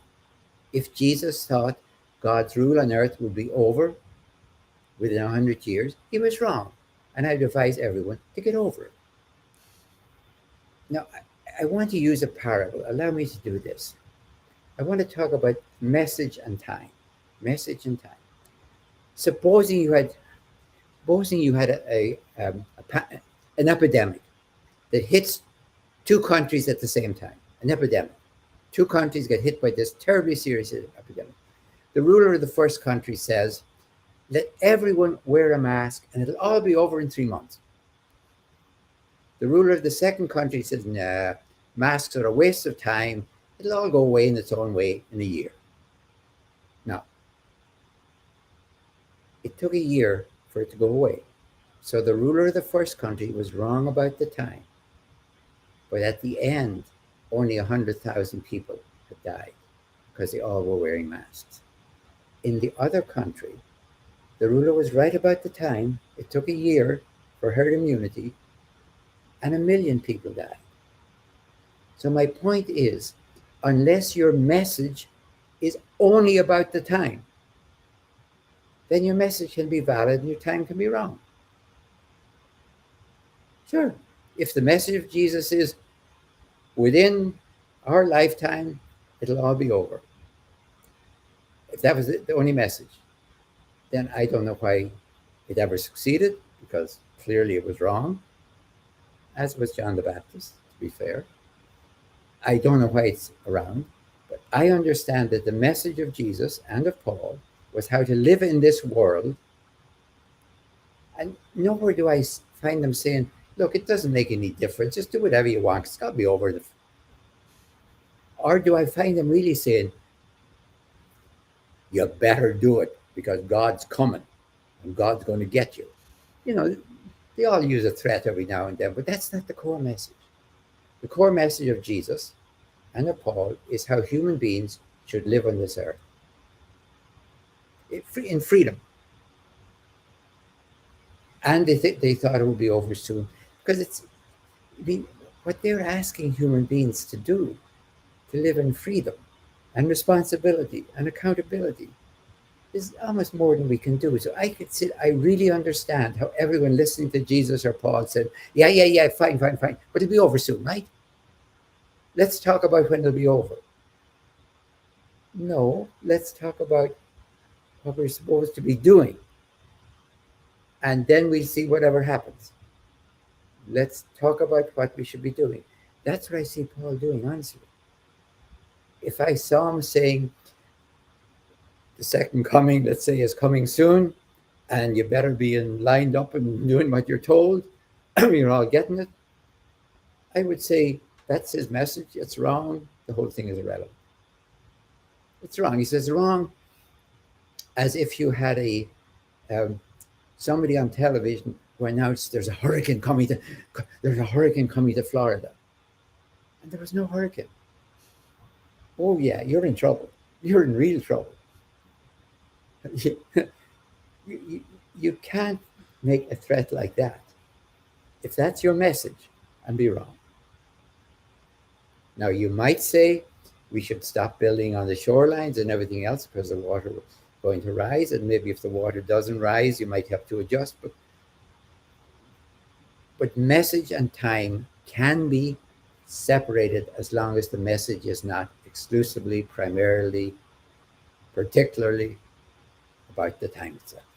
Then you're wrong, you're wrong. That's why there's so many people down through the ages who told us what was going to happen on day X and it didn't happen, and they're part of history. Well, they're part kind of the dustbin of history, to be honest with you.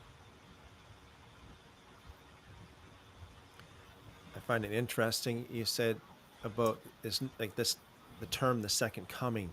Do you think that the New Testament teaches a "quote unquote" second coming? Let me go back honestly to the word parousia, the word that Paul uses. It's used of the emperor. Now, nobody thought in the imperial world that he was only there when he arrived at your gates. Parousia was a visitation, not a presence. The emperor was always there. I mean, he was there, of course, in his statues and in everything else. But the word parousia, remember the title of one of my chapters is something like parousia is not the coming of an absent one. It's the presence, the authoritative presence of one who is always present.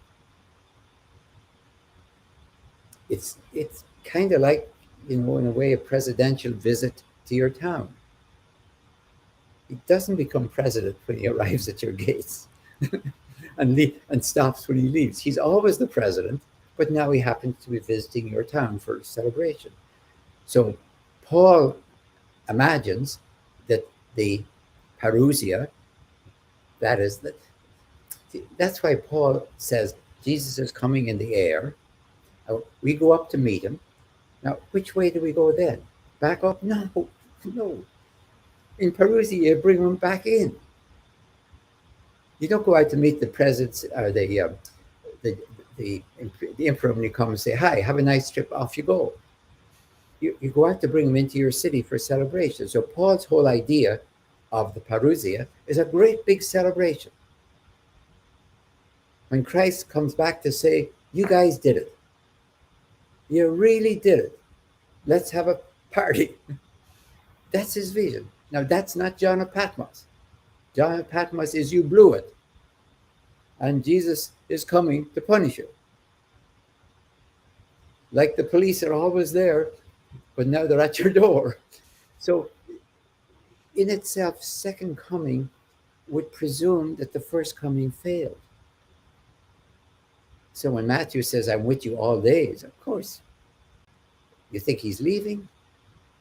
In the Gospel of John, I'm there in the Spirit.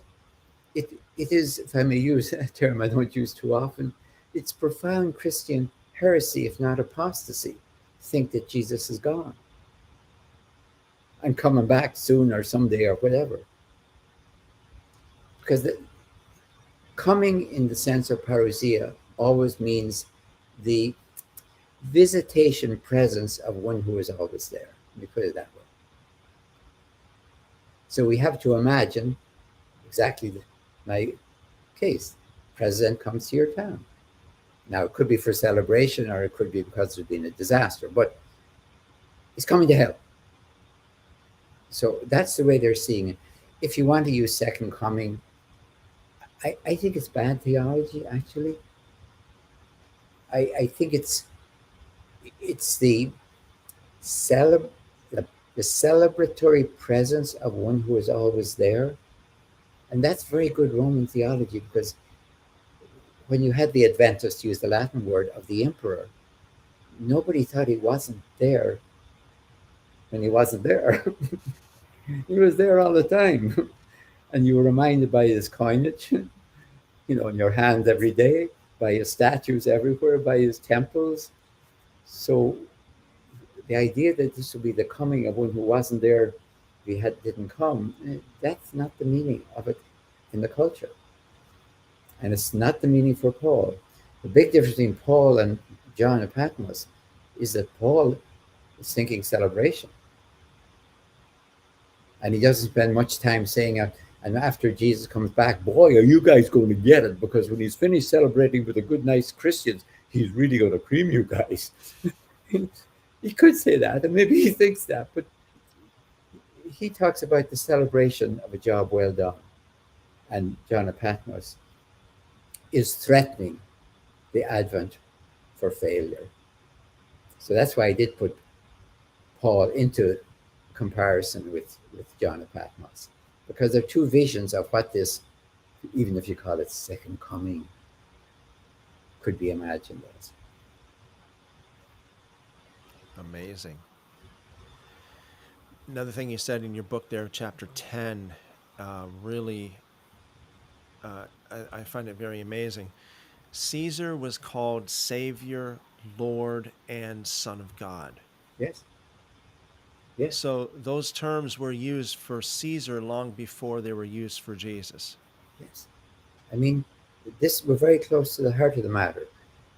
If Jesus had never existed, there existed a human being. They were telling me a real human being. He could have been assassinated. If Anthony got to him, he would have been. So he's a real human being. You stick a pin in him and you go, ouch. But his titles were Lord, first of all, the Lord. I mean, you had lots of little lords around. Like today, we have lots of presidents. You could have a president of a school board, but the president, we know who we're talking about. So the Lord, God incarnate, pretty much, like on that coin. Son of God, son of the divine one, actually. Son of God would be maybe son of Apollo. Son of the divine one, Julius Caesar. Lord, I said that. Savior of the world, because he brought peace to the Roman world, which was in savage civil war. They had 20 years, but we'd only 4. So am I missing some? Savior of the world. Oh, Savior from sin, even. Savior from sin, because he had saved the Roman Empire from the sin of killing Julius Caesar, which brought to all of these wars and everything else. The only title he has is Imperator, which is kind of a military title, never given to Jesus, Imperator. And the only title Jesus has never given him was Messiah, of course. Never give that to Caesar. The other terms were there. Now, forget Jesus for a moment. I would plead with the audience to understand this. The Romans weren't fooled. Why did they say Caesar was divine? Because they'd gone through 20 years of savage civil war with battle-hardened legions on both sides. Now, ask Americans to think of their civil war of 4 years going on for 20, off and on, granted, but basically for 20. Then the Battle of Actium, 2nd of September 31, the final round, Octavian, he wasn't yet Augustus, Octavian was triumphant. There was only one person left standing. Julius Caesar and Pompey were gone. Julius's assassins, Cassius and Brutus, were gone. Everyone was gone except. Now imagine a sigh of relief going up from the entire Mediterranean world. Because no matter what you thought about the Roman Empire, Roman civil war, which was usually fought in Greece, by the way, especially the big battles. Thank God it's over. Now wait a minute. Who are we really thanking? Well, thank you, Jupiter, but it took you 20 years. Augustus. What if Augustus isn't divine? What do we need them for? So you can have a human being who manifests the divine on earth. You could call him Jupiter for the earth. You could call him Jupiter alive. You can call him anything you want, but he's divine. Now, does that mean you couldn't kill him? No. So they were aware, whether we like it, the theology or not, that a human being could receive divine status, remain a human being, but of course at the end be taken up to the gods, of course. And they called him divine because he manifested one of the gifts of divinity, which is peace. Caesar had brought peace. That's what they always hoped from God or the gods. So he brought it. He's like a manifestation. And the Roman Empire was never silly enough to call a great big council at Nicaea and ask itself in Greek philosophy, how could Caesar be human and divine at the same time? They said, if Greek philosophy doesn't understand, the legions will explain it. They simply showed it. They showed images of Caesar. They wrote it on their coins. Caesar was divine. Figure it out for yourself. but it's a fact. And if you have any doubts, they may be taken care of. But it made sense to millions of people. That's what I'm saying. He had brought peace to the Roman Empire. Okay, it made sense. It really did. To enough people that this was the theological glue that held the Roman Empire together. You can't do it with legions alone. It's too darn expensive. You need the theological glue, and yeah, the legions can be on the periphery, keep the Celts and the Saxons in order, but the center has to be solidly affirmative that Caesar is Lord, Savior, and all the rest of it. And it made sense to people. Now, the weird thing is this: over there in Judea, there's a group of nobodies and a peasant from the Nazareth Ridge in Galilee claiming not Caesar, but this guy Jesus is Lord, Son of God, God incarnate, Savior of the world, deliverer from sin. Those are all the titles of Caesar. That's treason. Maybe it's a very funny joke, like a Jewish joke, but the Romans weren't laughing. They knew it was treason. And the only sense it makes, how can there be two saviors of the world? There's only one world. They have to be two different visions for salvation. And the Romans would have said, of course, you get peace from victory. We've just shown you. The Jewish tradition, the Messianic tradition is no, you get peace through justice. There are two absolutely divergent visions of how to bring peace on earth. One is saying we stop violence and we have peace if we just get excessive violence. If we just really get the legions in charge of everything, then we'll have peace. And the Jewish tradition had said for hundreds of years, no, you only get peace when they beat their swords into plowshares and their spears into pruning hooks, and everyone gets a fair share of the vines and the olives, and they have their own. We are dealing with like the tectonic plates below history here. Non-violent justice or victorious injustice. Those are the models. Maybe there's others. I don't know. These are the two basic ones. So that's the clash that was going on in the first century. And honestly, Christopher, to conclude, I can't see it changing much different in the 21st century. Those are still the only models we have. Either we get peace on earth and everyone gets a fair share of the world. That's what I mean by justice. Or we get peace on earth when somebody is powerful enough to control the whole earth with a threat that forces everyone else into obedience. That's the way we've been trying. So if only we have a big enough empire or a strong enough empire, we'll have peace.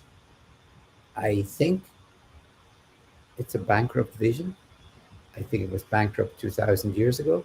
That's what I learned from Jesus and Paul. But I think it's bankrupt now, and I don't need Jesus and Paul to show me. But I might not see it now if I had not got it from Jesus and Paul.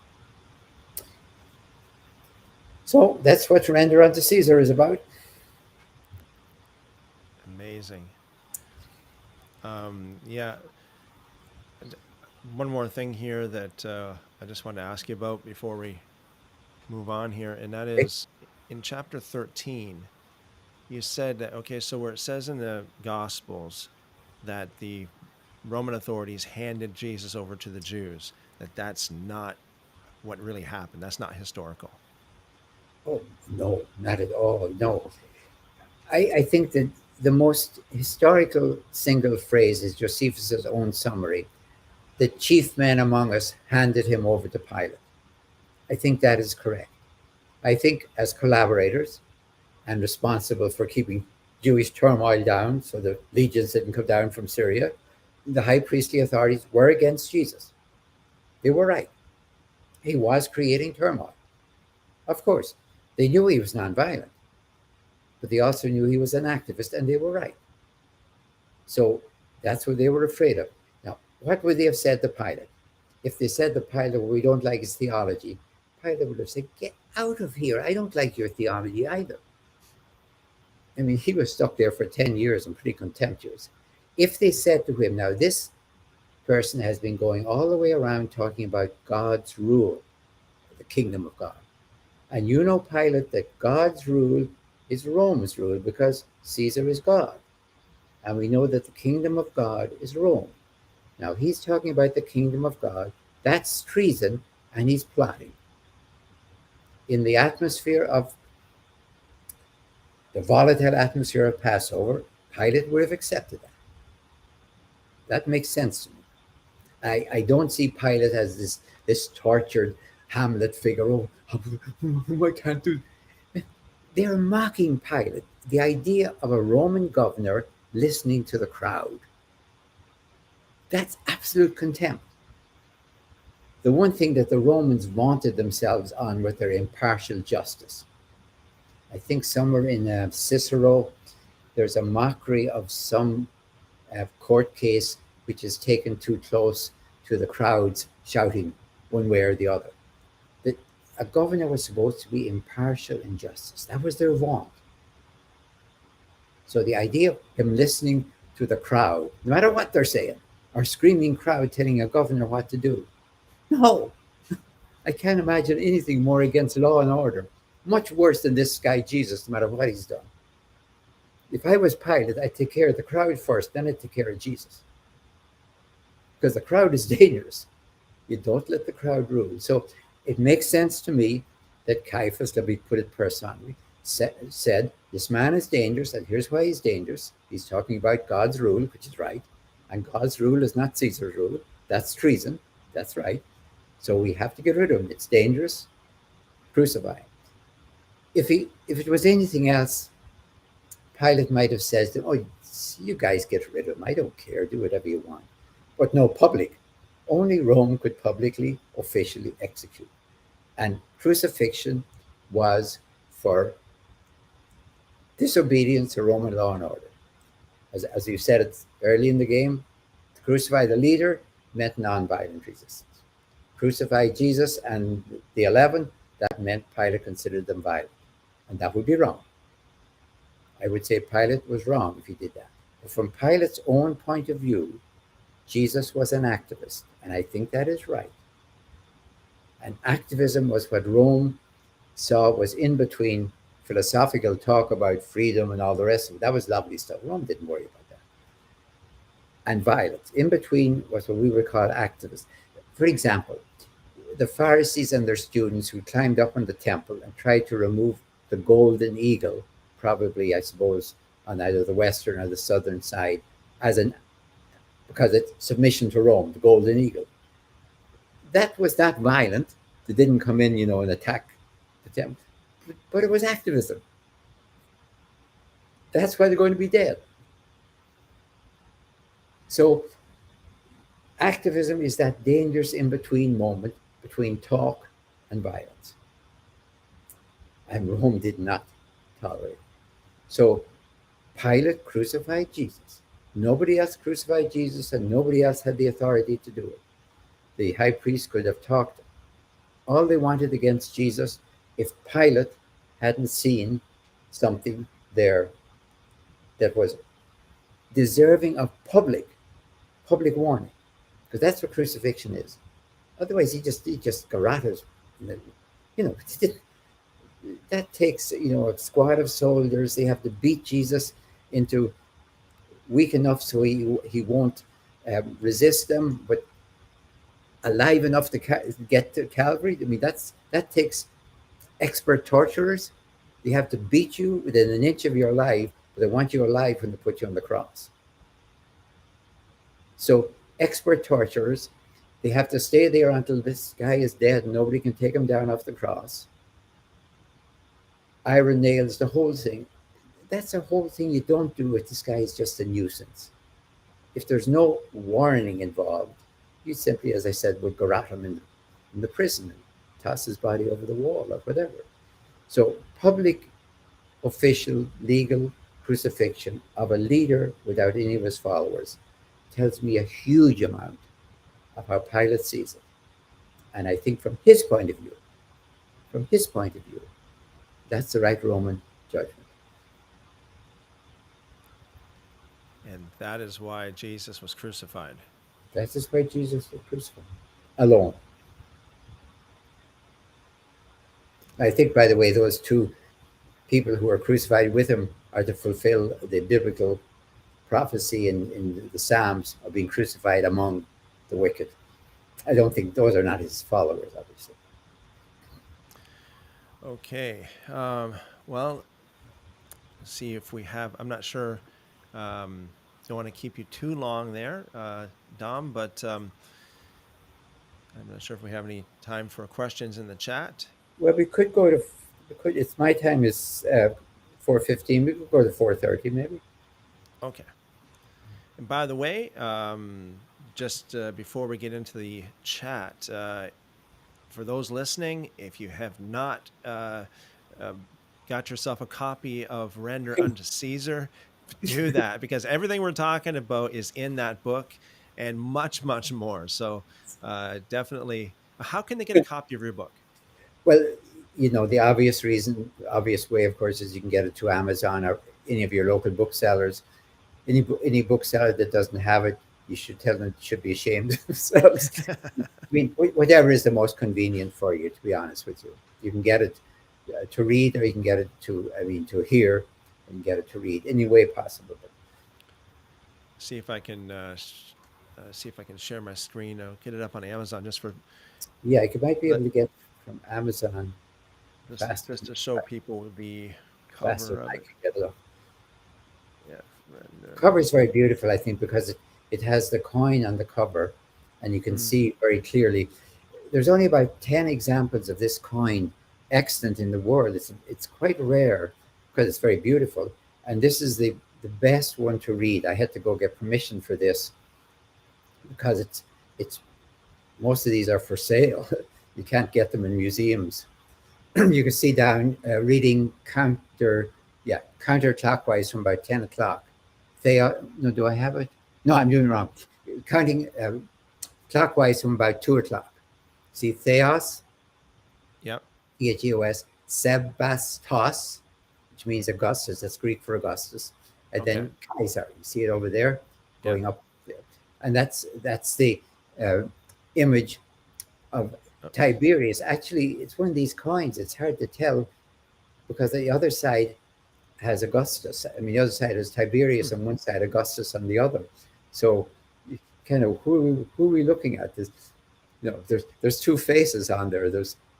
But the other side is Tiberius. So this is Augustus on this side. The other side is Tiberius, and I think he's called Tiberius Sebastos Kaiser. He's not called Theos on the back. But inside, both coins are there. Amazing. Okay, so let's see what we have in the chat.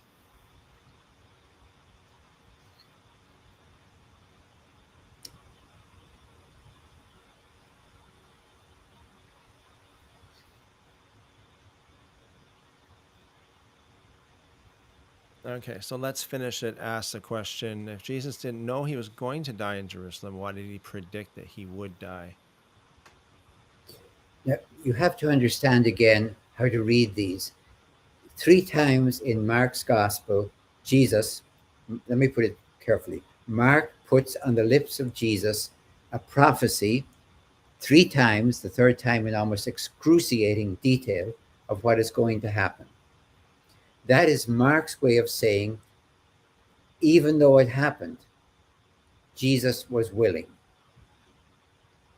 If you take that all literally, of course, if you're reading Mark's gospel literally, you have to say that Jesus knew all about it. He even knew the details of the crucifixion in the third prophecy and went up there to have it done. That is not how the biblical texts work. This is written by Mark, let's say maybe 40 years after the death of Jesus. And what he wants to say was, Jesus was willing to be a martyr. I think that's right. I think John the Baptist said what he had to say, recognized what would happen, probably, and it did happen. If Jesus did not know how dangerous it was, he was fearfully naive. But the fact that he was staying out of Jerusalem every night tells me he knew the danger. He knew the possibility. If I may use an example from our own history, Martin Luther King Jr. knew quite well the danger of certain things he was doing. Even discussed, if I go there, is that where I should die? Not intending to do it, but recognizing the danger. Of course, Jesus recognized it. It didn't take divine insight nor prophetic foresight. It took common sense for what he was doing. But everything, my argument is, everything he did during the day, protected by the crowds, everything he did at night to get out of there and go to Bethany, out of Jerusalem. I mean, there's a full moon and all the rest of it, but it's dangerous in dark streets. You might get quietly lynched.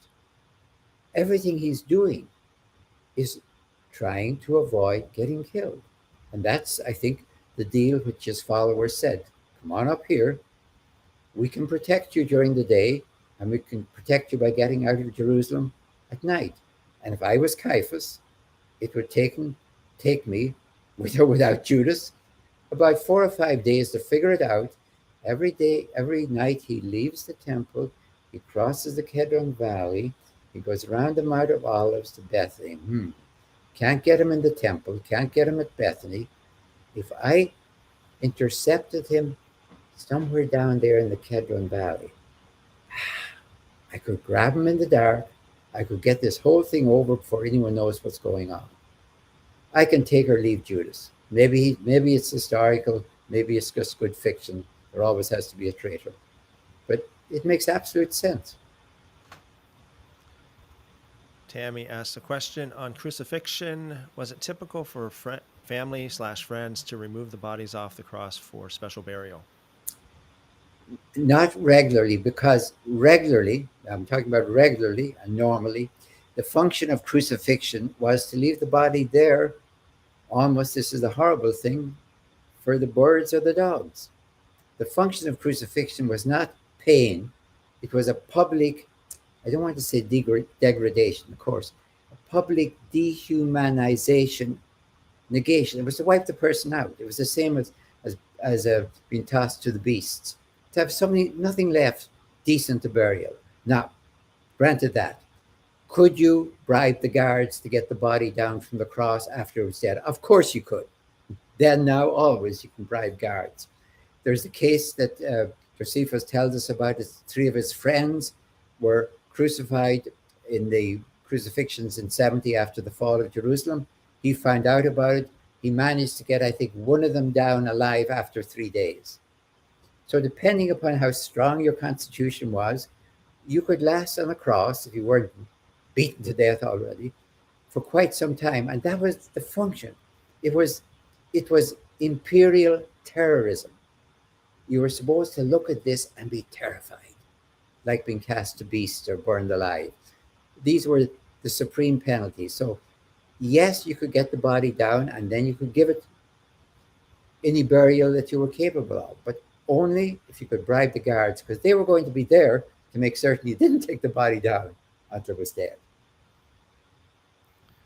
Excellent. Caballero asks, I've read articles that suggest the great harlot of Revelation is the Catholic Church. I've heard that so much myself, and her daughters are the evangelical churches. Can you please tell me your opinion? No, not really. No, but when you have a symbol, it can be redone again and again and again for different villains. No, I mean, the Roman Catholic Church wasn't there at the time in any way, shape, or form. But you can use this for anyone you want at any time. I mean, the Reformation, they could use it for the Roman Catholic Church, that the Antichrist is the Roman Catholic Church. You can fit whatever your villain is into it. But if you are interested in understanding what John of Patmos, writing in the 90s, wants to say at his time, I begin there, and then I do say afterwards. I never just stop there. I always then say, as a theologian, and I think it is right or wrong. I think we should take it as good or bad. I would pass a judgment on it. For example, I'm quite willing to say if he said the Romans slaughtered under Domitian, that's quite frankly a lie. I don't think it's a mistake. I think it's a lie. I think we have to call things by their proper name. So they're not talking about anything in the future. They're talking about something that was right there in front of them. They're talking in great big symbols because he doesn't really think the big problem is Domitian. He doesn't really think it's the Roman Empire. The big problem for him is the dragon. The dragon is the one who rules the beast, and the woman rides on the beast. The dragon is Satan. So Satan is the great villain for him. So Tammy asked a question. What are your thoughts on the miracles performed by Jesus, Yeshua, healings, raising the dead, feeding 5,000? I think it is actually factual that Jesus was a great healer. If you want to call those great healings marvels or miracles, quite fine. But please remember that in the first century, miracles were believed in by everyone. They didn't call them miracles, they called them marvels. Everyone believed weird things could happen. Jesus was a healer. Now, please hear the word healer. It's from therapeuan in Greek, not curer. For example, to make it clear what I'm saying, do I think that Jesus, if a blind person came up to him and both his eyes had been gouged out in a fight, and this was a blind person, could Jesus touch him and give him back two eyes? No, I don't think Jesus could. I don't think they thought Jesus would or should. What I think is this: somebody like myself, for example, I was wearing glasses since I was 24 or something. I could not have been able to read close up stuff without glasses. I'm technically blind without glasses. There were many people in the first century who were functionally blind. They could see, they couldn't hold a job, maybe, and were a burden on their community and on their family. What Jesus is doing is healing them by taking them into a new community. Jesus is inventing communities. And therefore, I think he healed. That's the way he healed. Could he multiply the loaves and fishes? Of course not. But Antipas was in charge of the fishes in the lake. And for Jesus to be taking the fish and able to multiply it is a political statement of who's in control of the lake. The clearest place you can see it, where it's right on the surface. Remember that possessed person who is so powerful. What am I thinking of? Mark chapter, is it 5? Chapter 5, I think. I'm no good at chapters. Mark 5. The demoniac who's so powerful, nobody can tie him down. He spends all his time in the graveyard, and Jesus takes him out and puts him into the swine, and the swine go into the sea. And what's his name? Legion. Now, that's about as subtle as a kick in the teeth. The most obscene, impure thing is the legion. It goes into swine and go into the sea. Romans go home. That's a political manifesto that is pure treason. And it's as obvious, it's called legion. It's a single demoniac called legion. Why are there so many possessed people in the first century at the time of Jesus? And we'll debate, and I will debate with you. Do I think people can be possessed, that there's demons in the air that come down? No, I don't. Not for a minute. But that's not my question. My question is, why is Galilee crowded with them? I read the whole Old Testament and I keep looking for a demoniac and I can't find one. I turn to Jesus and they seem to be all over the place. That's what happens to possessed people who are controlled by a power they hate and can't not admire. Can't not admire, but also hate. It does things to people massively. I understand completely why there's so many demoniacs in Galilee in the first century. Do I think Jesus could heal them? Yes, because he's an alternative to the Roman system. Don't take most of this literally, but take it very, very seriously. Tammy asks your thoughts on Jesus raising from the dead on the third day. Now, Tammy, the problem is you're asking huge questions and to answer in a minute. I'm going to do something which may seem rude. I'm going to ask you, please, to look at the book before the one Christopher was talking about, the Render unto Caesar, the book Resurrecting Easter, how the West lost and the East kept the original meaning of the Easter vision. I ask you, please, to read in there to understand my whole understanding of crucifixion, of resurrection, how it is different from ascension, and how the West has kept basically the ascension of Jesus and forgotten about the resurrection of Jesus, which involves the whole human race. I plead with you, if you are interested in the question, because I will tell you this: do I take it literally? No, no. I take it metaphorically. But if you're saying to yourself, "Well, the metaphor, it doesn't count," the only thing that counts is metaphor. Metaphor creates reality. Metaphor creates reality by living it.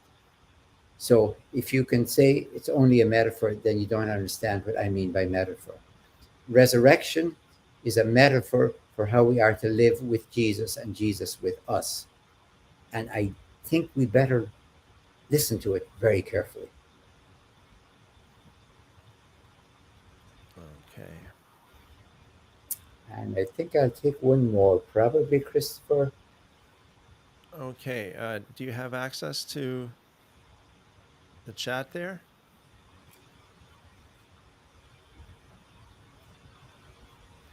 There's a few more. Let me see here. Should I try and get through this chat myself to see it? You can see it, but I would have to click on it to.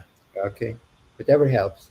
If you can see it, if you want to I'm going to do some answer one of escape. those. Could I hit escape, and would that put me off from you? We're on full screen right now, so I can't see the chat anywhere because you and I are half the screen at piece. Okay. I think if you hit ESC, it should take you off that. I'm going to hit escape in case in case we lose one another. Thank you very much for a lovely conversation. I'm going to hit escape and see what happens. Okay, I think, yeah, that worked. I'm going to have to read forward. Which one do you want me to read? Okay. So there's a few more from Tammy, and then there's Rebecca that asked. Okay, let me see. Shalom. Okay, I'm running down them. Excuse me. Yep.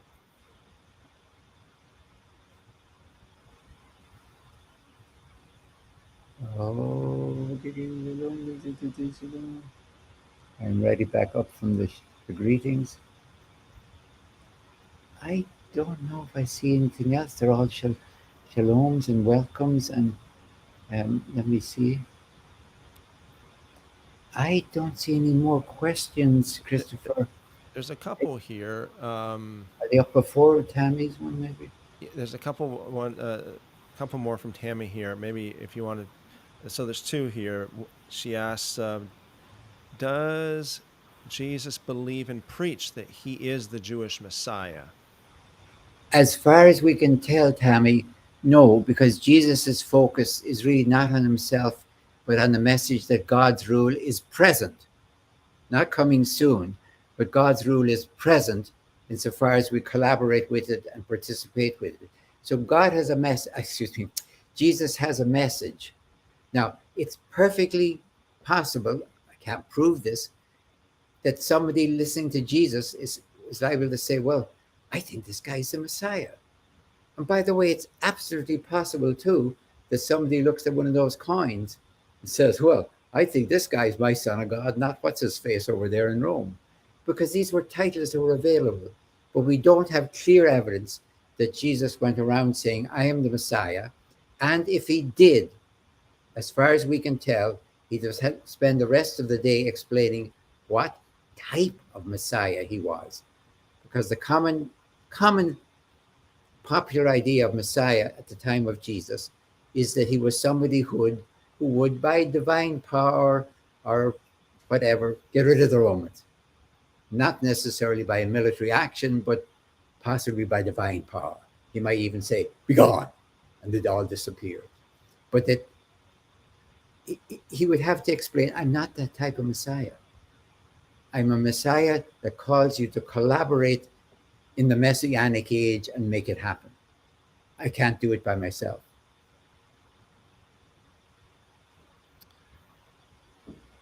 Amazing. This is good now because I think I can see it. I'm glad I'd have glasses to read your chat.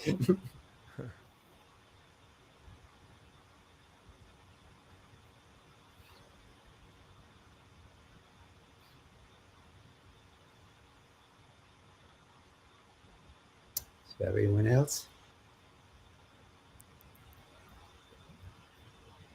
Did Jesus believe he was God in the flesh? Or there's a... I'm going to make exactly the same. You understand, Tammy, that the reason why we're so different on this is that I put all of this back into the first century use of language. And I don't see Jesus being interested in himself, honestly. He's interested in God and God's rule, or we call the kingdom of God. And I'm avoiding that kind of an anachronistic title, kingdom, or male term, kingdom. So talking about God's rule and how we bring God's rule down to earth. I think Jesus, it's like any good prophet, was primarily interested in the message, not in himself. Now, I don't know if somebody said to Jesus, "Are you the Messiah?" I suspect what Jesus would said, "Where are you on God's rule? Are you trying to live it? Are you trying to get with it?" Because these are the great distracting questions. Now, we know from modern politics how good distractions are. If you're asking a question that distracts you, because Jesus' question is this: are you willing to live God's rule on earth, and by living it, make it happen? And most people said, "Yeah, how long is that going to be here for? When's it going to be over? Are you God? Are you the Messiah?" Any question, but don't answer the question. Are you ready to live it? Let's talk about something else. So I think in every case of any question like that, Jesus, that's why we don't have the answer. Because Jesus said, "Will you come back to my question?" Rebecca asks, would the daughters of the great harlot, she... No, we've seen that one, I think. Okay. Remember? No, they really wouldn't. Not except in the sense that you can make anything symbolize anything. Okay. Let me Okay. give you an example, just so we see. If I show you the swastika, what's going to jump into your mind? Now, I grew up in Ireland, and the local laundry was the swastika laundry. This is in the 30s. Honestly, it had nothing what to do with Nazi Germany or anything else. It was just a symbol they had used, taken over from, I don't know, India or somewhere. But once a symbol gets used in a certain way, that's the way it is. You can't use it today and say, "Well, I just like the shape of it." So I read these symbols and ask, what did they mean in the context of their time? And then you have to start there and say, well, in the context of their time, they meant this. Then you can say, and I think that's still a valid use of it, or whatever. You're asking two questions. What did it mean then? Does it still mean anything for now? And the reason it's valid to ask that second question is because all these guys in the biblical tradition never said, "Now I'm just speaking for now. I'm just talking about the first 30 years of the first century." They're all making claims about the world and time. And so I'm going to respect them with that and say, "You think this is right for all time?" I'm going to say, "Yes, it is," or "No, it isn't." If you just want to talk about the first century, then say that. There's one thing, we'll wrap it up with this. There's one thing that you said in your book in chapter 14 that really stuck out to me, and that is, a lot of people believe that the God of the Old Testament is like a vengeful, fierce and dreadful God, and then the God of the New Testament is so sweet and loving and peaceful. You said, but the book of Revelation is the bloodiest book of them all. It's the most violent book of them all. Yeah, I mean, it's a lovely thing to say, and it works really good if you don't read the Bible. Terribly persuasive. Why not? The trouble is that at DePaul University for years, I taught kind of comparative religion. I never found any book in the canonical literature of any of the world religions as consistently bloody, violent as the book of Revelation. You can find bits and pieces everywhere, but as I said earlier, get yourself a concordance and look up the word blood. The place is awash in blood. So the biggest question you have to ask about the book of Revelation is, why is it so violent? There's lots of Jewish works out there that say Rome is doomed, Rome is finished, Rome is gone, but they don't use anything like the violence, the consistent violence of the book of Revelation, even when they're talking after Rome has destroyed the Jewish homeland, burned the temple to the ground, and destroyed. There's almost a gleeful enjoyment in the violence. And the reason is that not that John of Patmos is an evil person, but he wants to persuade you, don't have anything to do with Rome. I'm going to paint the picture so unimaginably bad that you won't even dream. That's he's deliberately painting an obscene picture, as it were, so you won't have anything to do with it. That's why. Okay, well, this has been an amazing talk with you, Dom. I appreciate so much your time and your knowledge, your wisdom. I encourage everyone, if you're listening to this, even if it's anything that we said today was interesting, then go out and get yourself, go to Amazon or your favorite place to Whatever. buy books, whatever it is, and look up Render Under Caesar by Dominic Crossan, and it will be a great blessing to you. As I said in the beginning, and I'm not kidding, it's like I checked this out before. It is much better than you would ever think. It is one of the greatest books I've ever read, and it's something that I'll definitely hold on to and reference for many years to come. And Dom, if you don't mind me saying this, I mean, uh, and you are my elder. you I are probably am, actually. you are Yeah. 88 years old. Wow, that's amazing. I mean, God has blessed you, and God has Oh, blessed yes. us with you. I don't take it for granted, believe me. Maybe, if you spend 19 years of your early life in a monastery, you get an extra 19 at the end as a bonus. Well, there you go. That's amazing. Yeah, so I'm very thankful and very grateful for you and for your work and for your time today. It's amazing. And so, yeah, again, Very much. And thank you to all the audience out there. You are the things not seen, the people not seen. And I believe in you all out there. But thank you also for the questions, for all the questions and your attention. thank you very much, Dominic. All right. So I want you all to let him know how much you appreciate him in the live chat. All right. And okay. So we'll just wrap it up with that. Okay. Thanks again. I appreciate it. Everyone, please go and get yourself a copy of Render Under Caesar. And I guarantee you it will not disappoint. It will not disappoint at all. It's an amazing book. As I said, I mean, I'm just captivated by listening to Dom and what he said here during these last few hours, and uh, the book has a lot more in it than what he was talking about earlier. So Rebecca said, "Thank you." This would be thank you to Dr. Crossan and Tammy says, thank you so much for your time. Have a wonderful day. Caballero says, thank you both so much. Thank you, Caballero. Billy says, thank you both. Great show. Thank you very much, Billy. Okay, well, that's it. So thanks again, everyone, for watching. I usually do a regular live stream tonight, at the 7 o'clock every evening, but not tonight. It'll be tomorrow. So have a great day. We have Vinny also says, thank you, Mr. Dominic Crossan, and Psalm 94 says, thank you both. Well, thank you. All right. Make sure y'all get a hold of that book. It's awesome.